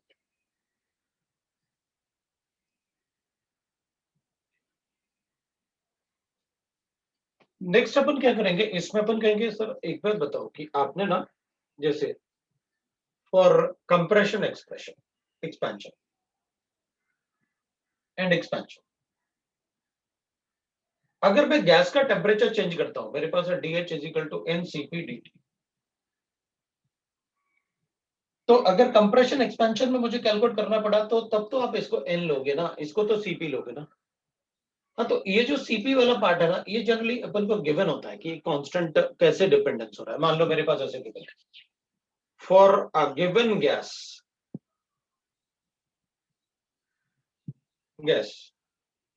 assume Cp is equal to a t to the power of 2 and a is equal to, मुझे कोई वैल्यू दे दिया, सपोज 0.23 ऐसे कोई वैल्यू दे, दैट्स अ कांस्टेंट। तो अपन कहेंगे ठीक है, अपन क्या करेंगे, DH will be equal to N, number of moles बताने पड़ेंगे, इसको AT स्क्वायर कर लेता हूं और DT कर लेता हूं, और अपन क्या करेंगे, इंटीग्रेट करता हूं, इसको DH ले लो, H1 से H2 तक चेंज कैलकुलेट करना, क्योंकि कंप्रेशन एक्सपेंशन है ना, तो यहां पर डेल्टा H क्यों ले रहे थे, क्योंकि भाई इस रिएक्शन का तो डेल्टा H होगा, H थोड़ी होगा। इसमें अपन ने गैस में जो चेंज कर रहे हैं, टेम्परेचर चेंज करने की वजह से उसमें एंथैल्पी चेंज डेल्टा H आ रहा है, बिकॉज ये तो कंप्रेशन एक्सपेंशन की बात कर रहे हो। सो N number of moles of gas हो गया, ए भी कांस्टेंट हो गया, तो अपन इंटीग्रेट कर लेंगे T1 से T2 तक for T square into DT, बता दें अगर वो AT स्क्वायर। तो जो भी अपन को क्वेश्चन में गिवन होगा, मतलब जैसे अपन से पूछा जाएगा क्वेश्चन में, अपन उसके हिसाब से आंसर दे देंगे। अगर कंप्रेशन एक्सपेंशन में है तो पहले आप बताओ, मुझे पता है वहां पर CP क्या होता है और CV क्या होता है, आपको बताना पड़ेगा कि जो गैस है उसमें CP या CV का वैल्यू कैसे डिपेंडेंस है, वो आप बता दो, मैं उसको इंटीग्रेट कर दूंगा एक्सपेंशन कंप्रेशन में। तो अपन कहेंगे अच्छा फिर इसमें वो नहीं ले सकते 5/2R 3/2R, हाँ ले सकते हैं ना, मैंने कब कहा नहीं ले सकते, आपको बताना पड़ेगा it is monoatomic, diatomic, triatomic, कौन सा गैस है,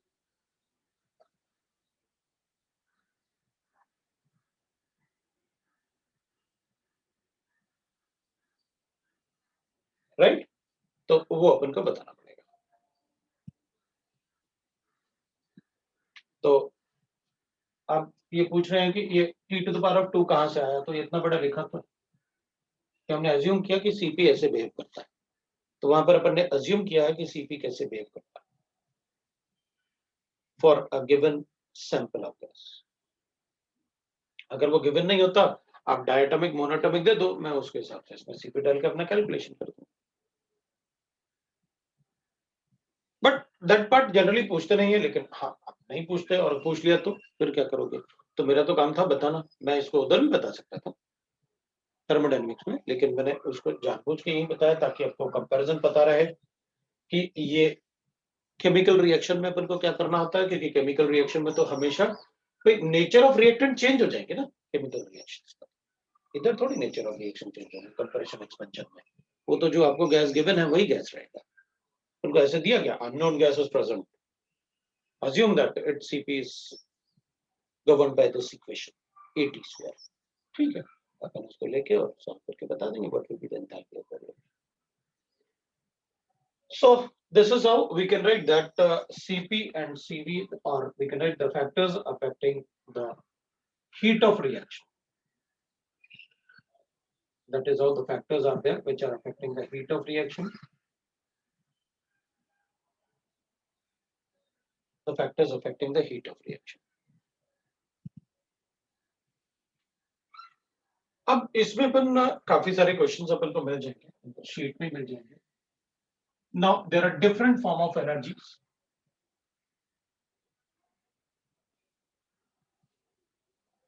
Enthalpies of reaction.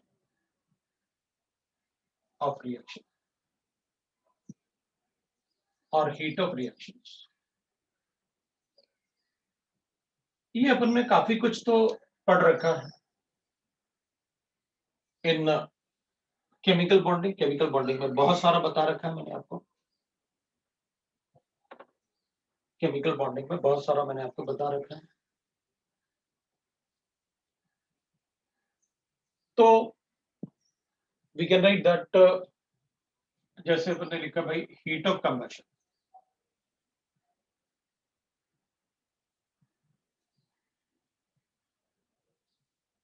तो combustion is always exothermic.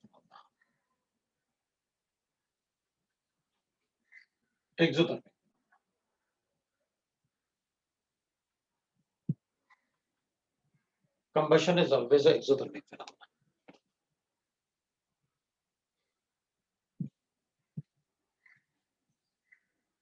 The energy liberated, सभी heat of reaction में definition पे ध्यान देना. Liberated when 1 mole of any substance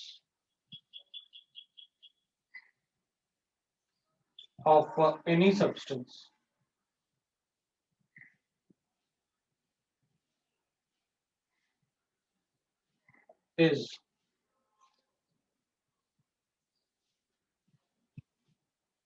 completely oxidized.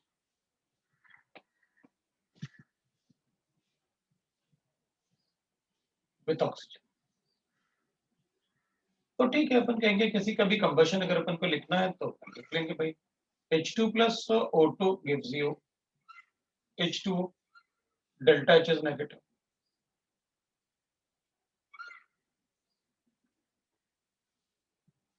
CH4 तो ये heat of combustion of CH4 हो जाएगा,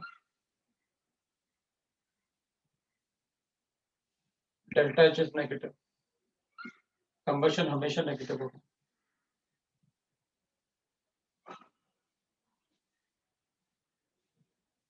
अगर मैं N2 को O2 के साथ रिएक्ट करूंगा तो ट्वाइस ऑफ N. N2 को अगर O2 के साथ रिएक्ट करेंगे तो it is twice of N.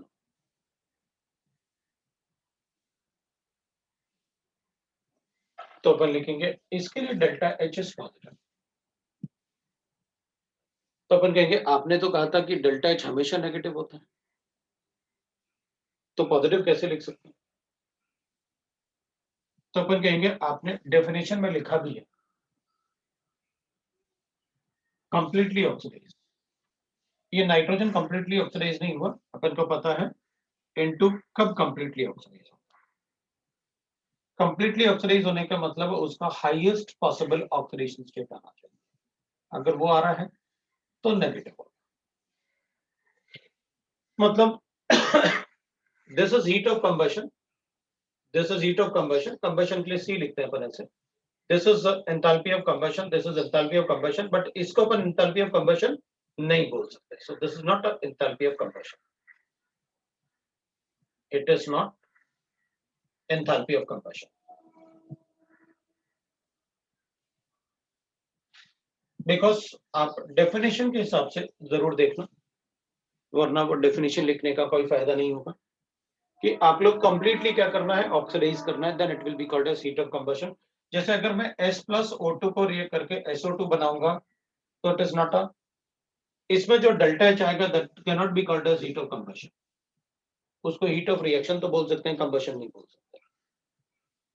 Combustion लिखने के लिए मुझे सल्फर को SO3 लिखना पड़ेगा, कंप्लीटली ऑक्सीडाइज करना होगा, that is heat of combustion. ठीक है, तो किसी भी सब्सटेंस को, मॉलिक्यूल, कंपाउंड, किसी को भी हमें क्या करना है, कंप्लीटली ऑक्सीडाइज करना है, तो then it will be called as heat of combustion. 1 mole को है, वो मोल्स को भी ध्यान रखना। हीट ऑफ फॉर्मेशन या enthalpy of formation.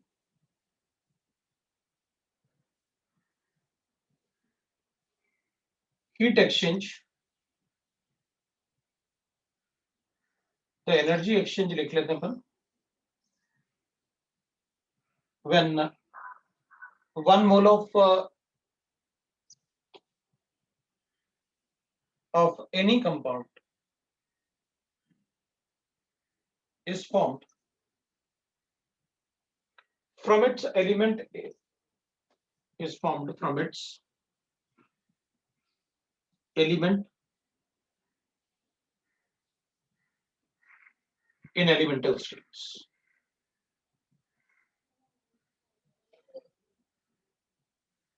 Is called, बाकी अपन लोगों का क्या।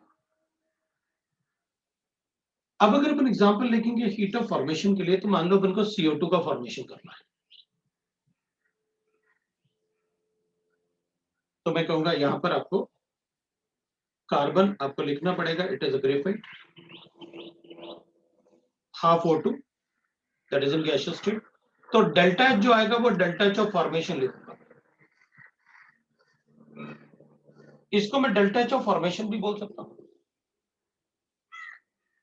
डेल्टा एच ऑफ रिएक्शन तो बोल ही सकता हूं भाई, किसी भी रिएक्शन में कोई भी एनर्जी एक्सचेंज होगा तो डेल्टा एच ऑफ रिएक्शन होगा। और मैं इसको डेल्टा एच ऑफ कंबशन भी बोल सकता हूं कार्बन का, क्योंकि कार्बन को कंप्लीटली ऑक्सीडाइज किया,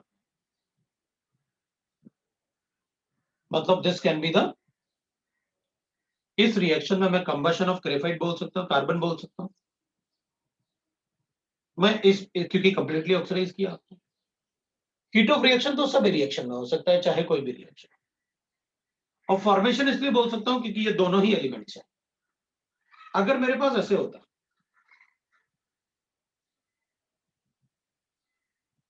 carbon in a diamond form, तो उस केस में मैं फिर CO2 बनाता हूं गैसियस स्टेट में, इसमें डेल्टा एच ऑफ फॉर्मेशन लिख लेता हूं, डेल्टा एच ऑफ रिएक्शन लिख लेता हूं, और डेल्टा एच ऑफ कंबशन लिख लेता हूं। तो अपन कहते हैं देखो, आपने अकॉर्डिंग टू द डेफिनेशन आपने कहा था एलिमेंटल फॉर्म से करना, तो आप उसको डेल्टा एच ऑफ फॉर्मेशन बोल सकते हो या एंथैल्पी ऑफ फॉर्मेशन बोल सकते हो। तो ये तो एलिमेंटल फॉर्म नहीं है इसका, तो ग्रेफाइट होता है, मतलब मैं डेल्टा एच ऑफ फॉर्मेशन नहीं बोल सकता क्योंकि मैंने CO2 को एलिमेंटल फॉर्म वाले कार्बन यूज नहीं किया। भाई O2 का एलिमेंटल फॉर्म तो यही होता है, ऑक्सीजन गैस। लेकिन यहां पर मैंने कार्बन को एलिमेंटल फॉर्म में यूज नहीं किया, इसलिए अकॉर्डिंग टू द डेफिनेशन ये हीट ऑफ फॉर्मेशन नहीं होना चाहिए। रिएक्शन होगा, किसी का भी मतलब रिएक्शन करो वो तो होगा ही होगा। कंबशन हो सकता है, combustion of diamond, yes, combustion तो मैं किसी का भी बोल सकता हूँ। CH4 का भी बोला आपने, N2 का भी बोला आपने, H2 का भी बोला। कंबशन मतलब किसी को बर्न करना। और कंबशन बोलने से पहले ये ध्यान रखूंगा कि ये कंप्लीटली ऑक्सीडाइज हो, क्योंकि वो कंबशन में आपने बताया था। हीट ऑफ कंबशन है, हीट ऑफ फॉर्मेशन है, दोनों पर चेक किए। अगर मैं एक दूसरा एग्जांपल और ले लेता हूं, हाँ, इन दोनों में से मैं ये जरूर कर सकता हूं कि दोनों रिएक्शन में से अगर मुझे ये कैलकुलेट करना है कि इसको इसमें कन्वर्ट करना है या इसको इसमें कन्वर्ट करना है, कितना एनर्जी एक्सचेंज होगा, तो वही तो डिफरेंस होगा इन दोनों में। वो पहले थोड़ी देर पहले अपन ने फिजिकल स्टेट लिखा था। भाई अगर मुझे ग्रेफाइट को डायमंड में कन्वर्ट करना है तो मुझे इन दोनों का डिफरेंस लेना, जो वैल्यूज गिवन होगी रिएक्शन। बस वो क्या करेंगे, ग्रेफाइट को डायमंड में कन्वर्ट करना है तो इस रिएक्शन को रिवर्स करो और इन दोनों को ऐड कर देना, जैसे अपन ने पहले लिक्विड और वाटर वेपर्स के लिए। अगर अपन एक और एग्जांपल लें, मुझे H2SO4 का फॉर्मेशन करना है, तो अपन क्या करेंगे, इनके एलिमेंट्स ले, H2 in gaseous state, sulphur in solid state, लेकिन सल्फर को ध्यान रखना कि सल्फर रोम्बिक सल्फर होना चाहिए, दैट इज एलिमेंटल सल्फर, और twice of O2 in gaseous state, ये सब एलिमेंट फॉर्म। एनर्जी जो लिबरेट होगा, सपोज यहाँ पर एनर्जी E1 लिबरेट हुआ तो delta H will be equal to H1 is equal to minus E1। और अगर मैं ऐसे लिखूं तो अपन कहेंगे ये तो नहीं होगा। H2S in gaseous state or O2 in gaseous state gives you H2SO4 in liquid state.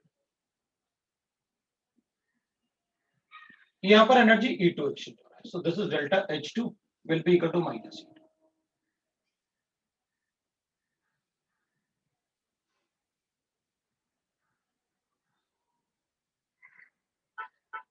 तो फिर H2S से अपन ने लिखा that is H2SO4 plus E2, अपन ने ऐसे लिखा, तो इसको अपन delta H of formation of H2SO4 नहीं कह सकते, this is delta H of formation, but this is not a delta H of formation, ये H2 जो होगा this is not a delta H of formation.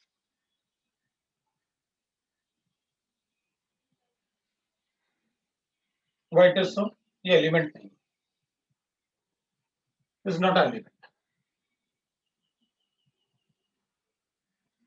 so that cannot be the delta H of formation. तो delta H of formation, किसी का भी formation अगर हमें करना है तो कैसे करना होगा, विनोदा। अगर मान लो मेरे पास ऐसे Fe plus O2 gives you Fe2O3, तो मैं इसको ऐसे लिख लेता हूं,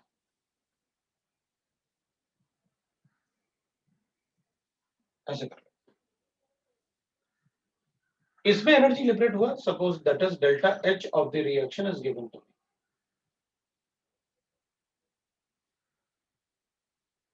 तो मैं क्या इसको डेल्टा एच ऑफ फॉर्मेशन बोल सकता हूं? तो अपन कहेंगे इसको डेल्टा एच ऑफ फॉर्मेशन आप नहीं बोल सकते। Why it is so? Because आपने कहा था 1 mole of any compound is form, तो इसको ऐसे नहीं बोल सकते। यहाँ पर 2 मोल्स बनाया आपने, हाँ तो ठीक है ना, अपन ऐसे तो बोल सकते हैं।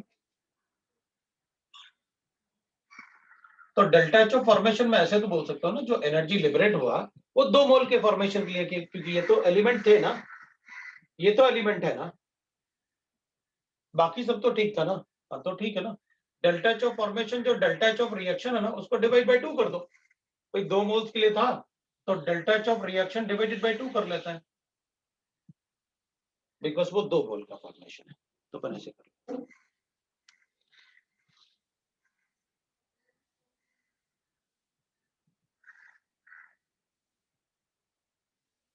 ठीक है ना, तो अपन उसे 2 मोल्स के लिए कर सकते हैं।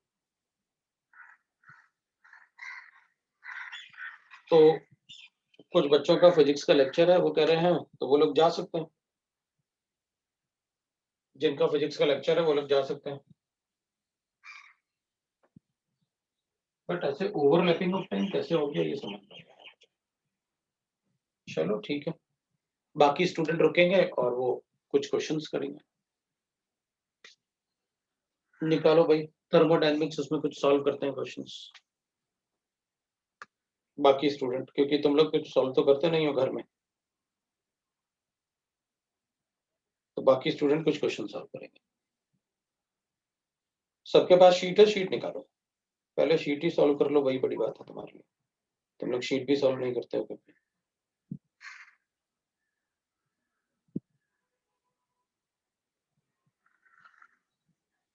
ठीक है ना, बाकी स्टूडेंट जो होंगे वो जिनका फिजिक्स का लेक्चर है, जिनका दूसरा लेक्चर वो लोग जा सकते हैं।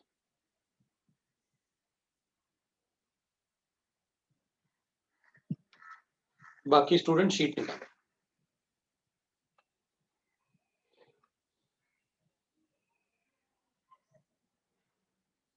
ठीक है,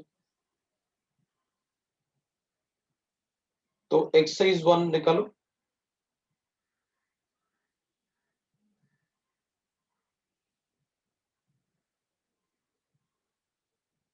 एक्सरसाइज 1 में फर्स्ट लॉ ऑफ थर्मोडायनेमिक्स तो आपने लास्ट टाइम से सॉल्व किया था। एफ सेक्शन को निकालो, सेक्शन एफ निकालो। और सेक्शन एफ में आप कैलकुलेट करो, सेक्शन एफ को सॉल्व करो अभी।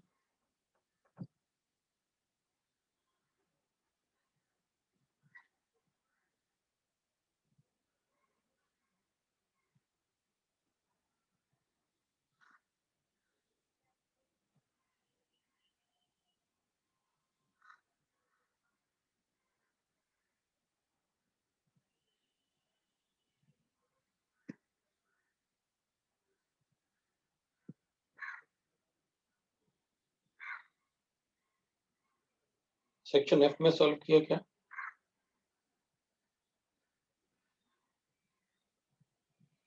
सेक्शन एफ में ना अपन को गिवन है 1 mole of ideal monoatomic gas is mixed with 1 mole of diatomic gas. Gamma denotes the specific ratio of the heat at constant pressure to that of constant volume. ठीक है, find the gamma for the mixture. ठीक है, लिखो gamma for the mixture कैसे आएगा।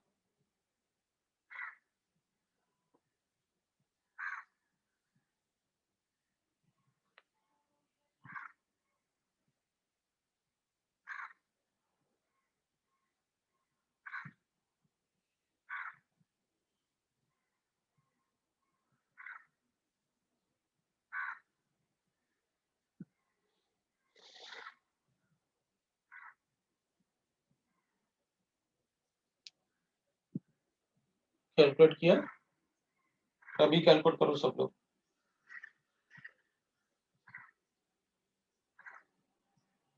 F1 F2 section F solve करो पूरा, पहले F1 सॉल्व करो फिर F2 सॉल्व करो।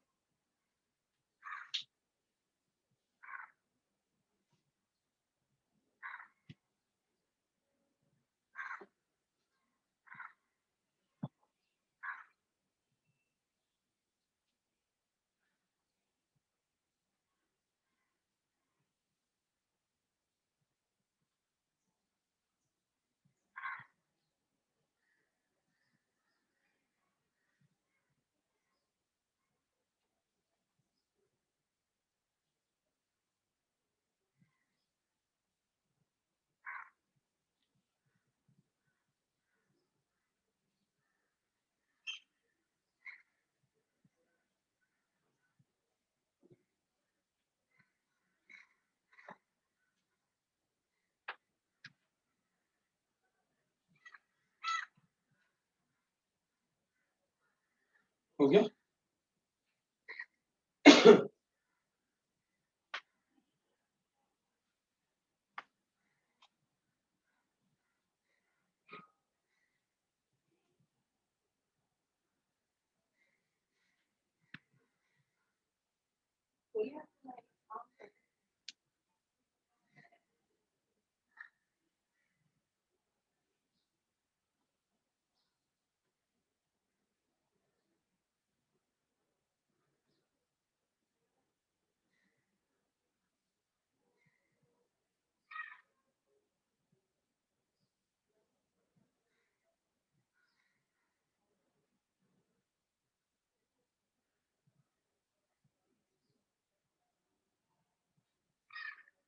हो गया ना? गामा फॉर मिक्सचर कैसे कैलकुलेट करेंगे अपन?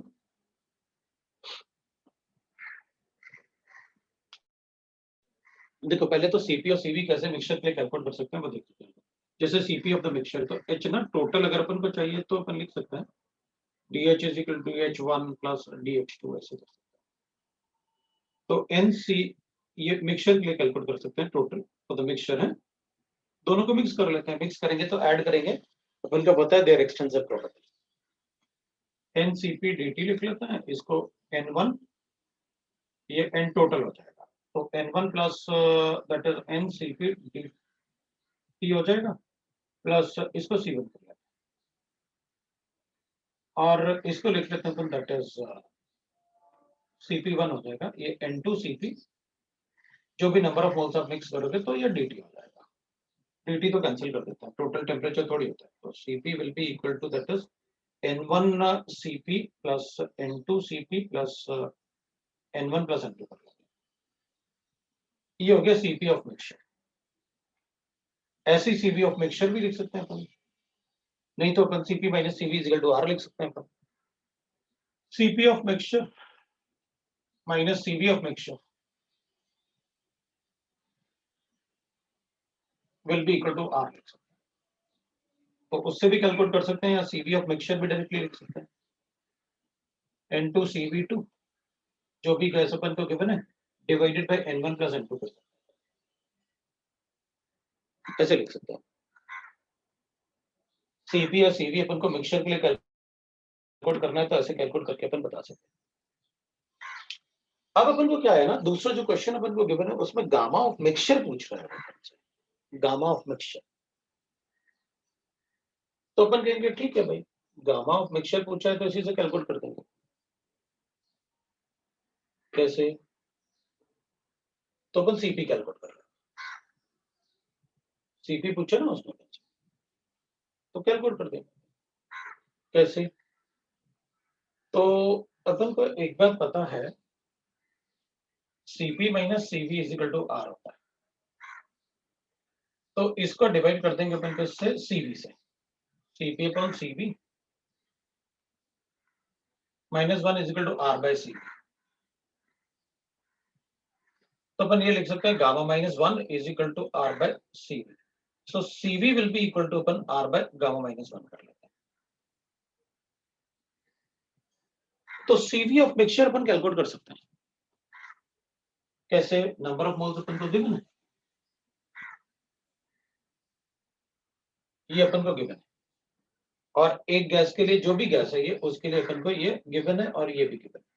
अब क्वेश्चन एक बार चेक कर लो, Cp गिवन है या Cv गिवन है, क्योंकि अपन ऐसे मिक्सचर के लिए लिख सकते हैं ना, इसकी जगह क्या कर लेंगे अपन, R बाय गामा माइनस 1, इसकी जगह R बाय गामा माइनस 1, इसकी जगह R बाय गामा माइनस 1 कर लेंगे, लेकिन वो Cv होगा। अब मुझे क्वेश्चन में चेक करना है कि वो कांस्टेंट वॉल्यूम के लिए पूछा है या कांस्टेंट प्रेशर के लिए पूछा है।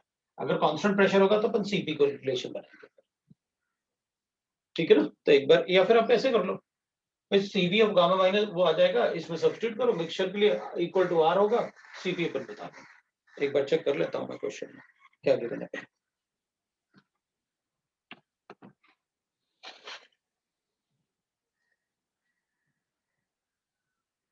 1 mole of monatomic gas और 1 mole of diatomic gas denotes gamma specific heat at constant pressure। अच्छा, constant pressure पे गिवन है, ठीक है, monatomic gas के लिए और diatomic gas के लिए to the constant volume, ठीक है। find the gamma for this mixture। हाँ तो ठीक है ना, अपन कैलकुलेट करके बता देते हैं मिक्सचर के लिए।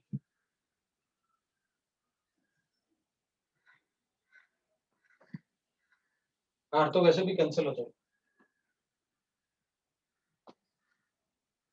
तो अपन ऐसे कर लेंगे, N1 प्लस N2, इसकी जगह R अपन गामा माइनस 1 लिखेंगे, तो N1 प्लस N2 अपन gamma minus 1 is equal to N1 अपन गामा माइनस 1 प्लस N2 अपन गामा। ये लो भाई, हो गया। इसको गामा 1 गामा 2 कर लेना। तो अपन से क्या पूछा था उसमें, मिक्सचर के लिए बता दो आप, लो भाई ये कैलकुलेट करता है, बता दो।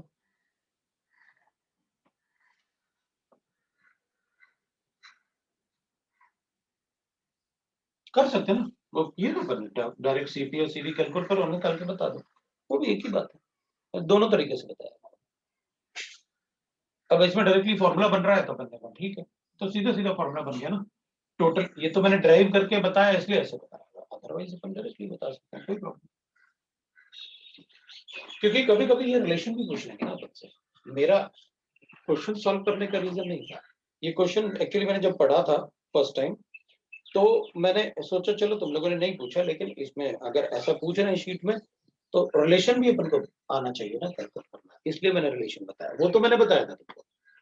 मुझे इस रिलेशन के लिए ना कि अपन ऐसे ऐड करके, चाहे वो D E is equal to DE1 plus DE2, तो अपन ये भी लिख सकते हैं, ये भी लिख सकते हैं, और फिर अपन इसमें सब्स्टिट्यूट करके CV को ऐसे भी लिख सकते हैं। तो वो मुझे बताना था कि कभी अगर एक्सप्रेशन पूछ लिया फिर क्या करोगे, which of the following is correct expression, आपको पता होना चाहिए। तो बस इसलिए मैंने बताया उसे। तो ये कैलकुलेट करना है। N1 1 मोल गिवन है एक के लिए, दूसरे के लिए 2 मोल गिवन है शायद, ये दोनों का 1 1 है। तो 1 अपन गामा 1 ना, मोनोटॉमिक के लिए गामा गिवन है, ये 5/3 गिवन है, ये 7/5 गिवन है। गामा कैलकुलेट करना है, चलो कैलकुलेट करते हैं। दूसरा अपने पास गिवन था F2 में गिवन है a piston freely move into the insulated cylinder and from volume 5 litre to 10 litre. वो कह रहा है कि एक इंसुलेटेड सिलेंडर, मतलब एडियाबैटिक सिस्टम की बात कर रहा है। तो ये एक एडियाबैटिक सिस्टम हो गया। इसमें जो पिस्टन है ना, वो फ्रीली मूव कर रहे हैं, मतलब एक्सटर्नल 0 है, यहाँ पर गैस पर piston free move piston freely move in insulated vessel, ये फ्रीली मूव कर सकता है फ्रॉम 5 लीटर, यहाँ पर 5 लीटर से 10 लीटर तक अपन फ्रीली मूव कर पाते हैं। ठीक, then calculate the work done. अगर एक्सटर्नल प्रेशर 0 है तो वर्क डन 0 है। एंड हीट, ऑब्वियसली बात है, Q तो 0 होगा ही होगा, आपने लिखा ना एडियाबैटिक प्रोसेस है, तो Q 0। इतना इजी क्वेश्चन पूछा है, ठीक है ना। चलो ठीक है, अब एंथैल्पी चेंज की बात करेंगे अपन, डेल्टा G। मतलब क्वेश्चन कुछ इजी है, मतलब ऐसा नहीं है, इसलिए तुम लोगों ने नहीं पूछा। What is the delta U when H section में ना फेज ट्रांजिशन को देख रहा था, फेज ट्रांजिशन में डेल्टा H वाला क्वेश्चन है। H1 की बात कर रहा हूँ, H1 देखो जरा, H1 कैसे सॉल्व करोगे, H1 को कैसे सॉल्व करेंगे अपन।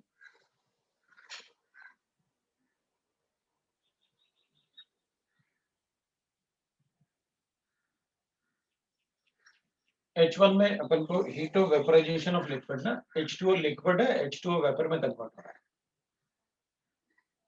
अपन को गिवन है डेल्टा H ऑफ वेपराइजेशन, कितना गिवन है, 40.66 किलो जूल्स। हाँ तो ठीक है, डेल्टा E पूछा है अपन से, और delta Ng will be equal to 1, ये गैस है ना, 1 - 0, delta H is equal to delta E plus delta Ng। ठीक है, ये किलो जूल में गिवन है अपन को, 40.66 गिवन है, ये पूछा है आपने, ये मुझे 1 गिवन है। अब ये किलो जूल है तो इसको 8.314, ये जूल्स होता है तो 10 की पावर -3 से मल्टीप्लाई, अब टेम्परेचर अपन को 100 डिग्री सेंटीग्रेड, मतलब 3 से।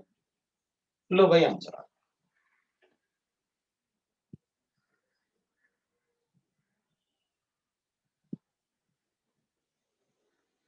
मैंने आपको एक्सरसाइज 2 होमवर्क में दिया है, ठीक है, मैंने आपको एक्सरसाइज 2 होमवर्क में दिया है,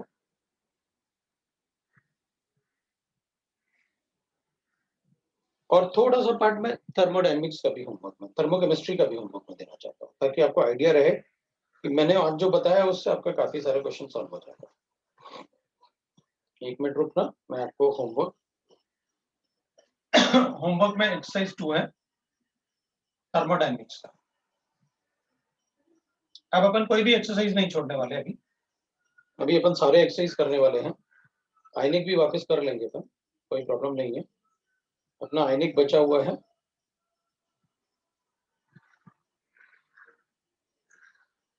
अच्छा, इसमें एंट्रोपी बता दिए पहले,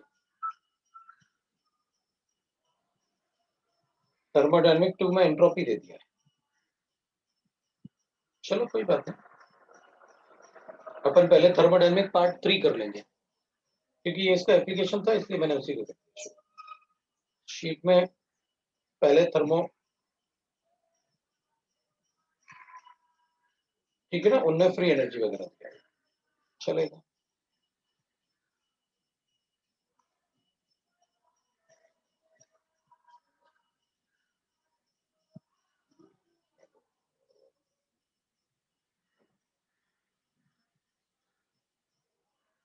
तो आप सेक्शन ई तक कर सकते हैं, रेजोनेंस एनर्जी नहीं, कंबशन और फॉर्मेशन प्रक्रिया। तो थर्मोकेमिस्ट्री मतलब इसको थर्मोकेमिस्ट्री वाला पार्ट है, उसका एक्सरसाइज 1 का पार्ट 1 एंड 2